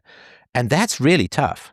And that is a very difficult place to be. It certainly is solvable, but I think that it's that sorrow at like, who is going to care about me for who I am? Who is going to care about me just for me? Not because of what I can do for them or how I can have sex with them or work so hard for them or, something, but who is going to care and like me and love me for my essence, for who I am, rather than what I provide to them, often at my own expense. I'm sorry to be so abstract, but does that kind of make sense? Yes. Right. So then the question is, and we can just spend a few minutes on this if you like. Again, I know you have a child care of, which means a lot. But the question is, how do you solve that? How do you solve that? And what do you think? I don't know. Right. I don't know. I'm still, um, that's why I don't feel worthwhile the time. I guess that term of damaged goods, if you will, as a single parent, as a woman who doesn't seem to have it. So yeah, I don't know. I struggle to see my value, and I chase school and certificates and whatever I can to try to build up a resume, but uh, it's the biggest thing I struggle with. Right. And so, but even if you have economic value, it won't solve the problem of not feeling valuable in yourself, if that makes sense. So I'm I have good news and bad news. The bad news is you can't ever be loved for just who you are, because that's what we do with babies and toddlers. Babies and toddlers don't have to earn our love, right? Any more than they have to earn their daily bread or pay for the roof over their head, right? So that time of babyhood and infancy where you are loved just for who you are without you having to do anything will never happen, because you're not a baby or a toddler, haven't been for a long time. And so there's some grieving to do that you will never get to be loved for just existing. That will never happen, because it's inappropriate to treat adults. I mean, if you went on a date and somebody said, "Hey, I bought you a diaper and I'd love to change you on the table," you'd be like, "Get away from me, you freak." Right? It's like really weird. I don't want to have any, whatever stuff you've got going on there, please keep it in your own private dungeon or something like that, but don't bring it to my dinner table. So if somebody tried to treat you as a baby or a toddler, or if you went out for dinner and somebody brought a high chair, and and gave you some pureed carrots or something and then wiped your face, like that would be like, what do we do? I'm an adult. What are you treating me like a toddler for? So you will never be loved just for who you are. That phase of babyhood and toddlerhood is gone forever. It can't come back. And now, sadly, I mean, once you accept that and grieve that loss, then you can start to work to be loved for who you are. Now, the way that I work with love, and I've been married for almost a quarter century and so on, so I think it's going pretty well. But the way that I work with love is we are loved for our virtues, our honesty, our moral courage, our directness, our integrity, our the way that we positively treat those around us, especially our children. So if you feel bad about yourself and then you yell at your kids, you feel worse about yourself, and then quality, virtuous men will have great sympathy for you, but they won't date you because they don't want to be around the harsh treatment of children, and they don't want to be around both the harsh treatment of children and the excuses of, so I'm imperfect, I'm a work in progress, blah, blah, blah, right? I get overwhelmed and I'm stressed and the excuses, right? Because excuses are the opposite of a virtue, right? So excuses, like if you're trying to lose weight and you say, well, I've had a tough day, I'm going to have half a cheesecake, you make an excuse, you're never going to lose weight, right? Like losing weight is when you stop giving yourself excuses.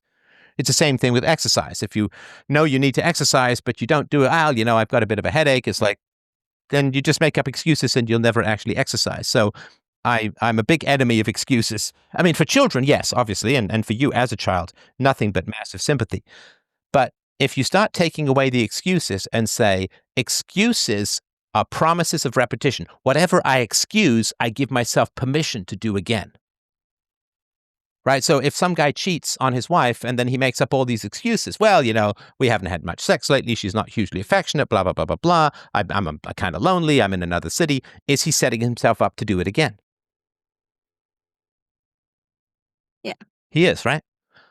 So if we make excuses, we are promising ourselves that we can do it again. Excuses are promises of repetition. And that's why I say you yell at your kids because you give yourself permission to yell at your kids. And because you give yourself permission and you give yourself the excuse, well, I yelled at my kids because I'm stressed, right? It's like, okay, well, then the next time you're stressed, you're just going to yell at your kids again because you've said that's okay. And even if you say that's not okay, you say, well, I apologize to my kids. And listen, don't get me wrong, sister, that's fantastic and good on you. But if you apologize and then keep doing it again, the apology is no longer believable to your children. Like some guy who's like, well, I cheated on you. I'm really, really sorry. And then he goes and cheats on you again. He says, listen, I've cheated you. I'm really, really sorry. And then he goes and cheats on you again. Like at some point, the apology isn't going to mean anything, right? Yeah. So it really is just saying it is unacceptable to yell at your kids. Now, I've got a whole book, Peaceful Parenting, which it's free and you should listen to that. And there's a short version if you don't have as much time as you need. So that goes into this in more detail. But if you want to stop doing bad things, and I think we both agree that, yelling at your kids and calling them names is not great, then you just have to first just stop giving yourself excuses. Now, the problem is, though, when you stop giving yourself excuses, you stop accepting other people's excuses, and that can cause some challenges in your relationships, which is why a lot of people hang on to their excuses. But it's, what I'm here for primarily is you, of course, but primarily for your children. And the most important thing, I think, for you is to stop yelling at them. And that simply means there's no excuse for it. There's no excuse for it. I mean, listen, if you were low on money, would you go rob a convenience store? No. No, of course not, right? So you'd find some way to get the money that didn't involve, sticking a gun in someone's face, right? And so if you're low on money, you don't have something on the table called, well, I'll just rob a convenience store. Like that's off the table, so you don't do it. And so when you get stressed, you have something on the table called yelling at my kids. And I'm saying to you, that needs to be as off the table as robbing a convenience store. Now, if somebody robs a convenience store, says, well, the reason I robbed the convenience store is I was low on money, I would say, no, that's not. The reason you robbed the convenience store is that was on the table of things you were willing to do. If it's off the table of things you're willing to do, you won't rob the convenience store. You won't even really think of it. Now, you have on the table yelling at your kids and calling them names. And that's because you give yourself permission to do it, and you give yourself justification for do it, and then you apologize and do it again a couple of days later. And you just have to, and I know it's like easy to say, hard to do, but you just have to take that off the table. Right? If you want to stop robbing convenience stores, you have to take robbing convenience stores off the table of possible things you will do. You just have to take yelling off the table. Say, I will burst into tears. I will pull over and sob. I will, yell into a pillow late at night, but I will not yell at my children. Right? Because when your first boyfriend, the father of your daughter, when he got angry, he was violent, right? And I'm sure he had excuses, right? And this is your father kind of fed into this when he said, well, what did you do right before? Like, how did you provoke him or that kind of stuff, right? But his violence was not at all justified. Do we agree on that? Yes. Right. So the reason he did the violence is he gave himself permission to do the violence. And it's not acceptable in any circumstances. And children experience verbal abuse as a kind of violence because it forms their identity. It carves deeply into the rock of who they are. And if the kids are internalizing and saying, well, what's happened is I'm stupid. What happens is there's something fundamentally wrong with me because mom keeps asking me, what the hell is wrong with you? And if that gets carved deeply into who they are, they will view you as having damaged them, and they'll be right. And I say this with great sympathy and a big virtual hug from across the multiverse, but they will be right. And whatever is on the other side of not yelling at your kids is infinitely better than raising another kid who doesn't want to see you later on, right? And it may even do something to bring back your daughter into your orbit, if that makes sense. Okay, and I know you've got to go and all of that, but is there anything that you wanted to mention as we sort of wrap things up? Well, I'm hoping there's something in the book. I'm not sure. I guess it's right now it feels very heavy, and I'm not quite sure how to stop the habit. I guess I understand the recognition and of it being wrong, and the accountability, and to understand that there is capability, but I still mentally feel um I'm scared. I guess I'm scared that I'm not sorry. I do very harsh things even to myself, right? So I'm not sure how capable I feel. Um, I just assure you I'm not nice. Like I'm like making excuses because I'm ashamed with you, but I can make myself sick to punish myself. I don't. I don't know yet how to have compassion. And listen, you I guess my also, whole sorry to person. interrupt, you did also say that you were low on funds for therapy. If you want to do some talk therapy, I would certainly be happy to pay for some sessions. You can just, of course, email me. You can email me host, HOST, at freedomain.com. I'll drop this in an email to you as well. I'm very happy to Okay. pay for some therapy sessions for you because obviously you've had a very tough life. And I just, although you say, oh, you're trying to shame me, I'm really trying to get you to stop shaming yourself with this sort of negative behavior. And if talk therapy, I'm a big fan of talk therapy. I've done it myself. And if that would be helpful, I would be very happy to offer that and get you started down that road. Well, thank you. I guess that's it. I will definitely, if you can send me a link, or if Yep. I do want to look at your book too. I do want to try. Um, that's why I'm here. I Okay. do want to. All right. I'm having a hard time. I will shoot you an email, and I really do appreciate our conversation tonight. I wish I could give you a big hug. I can't, but Thank you. big virtual man bear hug. And yeah, I'll shoot you an Thank you. email if there's anything I can do to help you get started with therapy. Obviously, I'm happy to pay, and I obviously wish you the very best because it is a very tough situation. I'm really, really sorry for everything that happened to you as a child and as a young woman.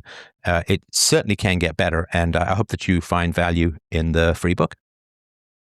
Thank you so much. You're welcome. All right, take care. Bye. Bye.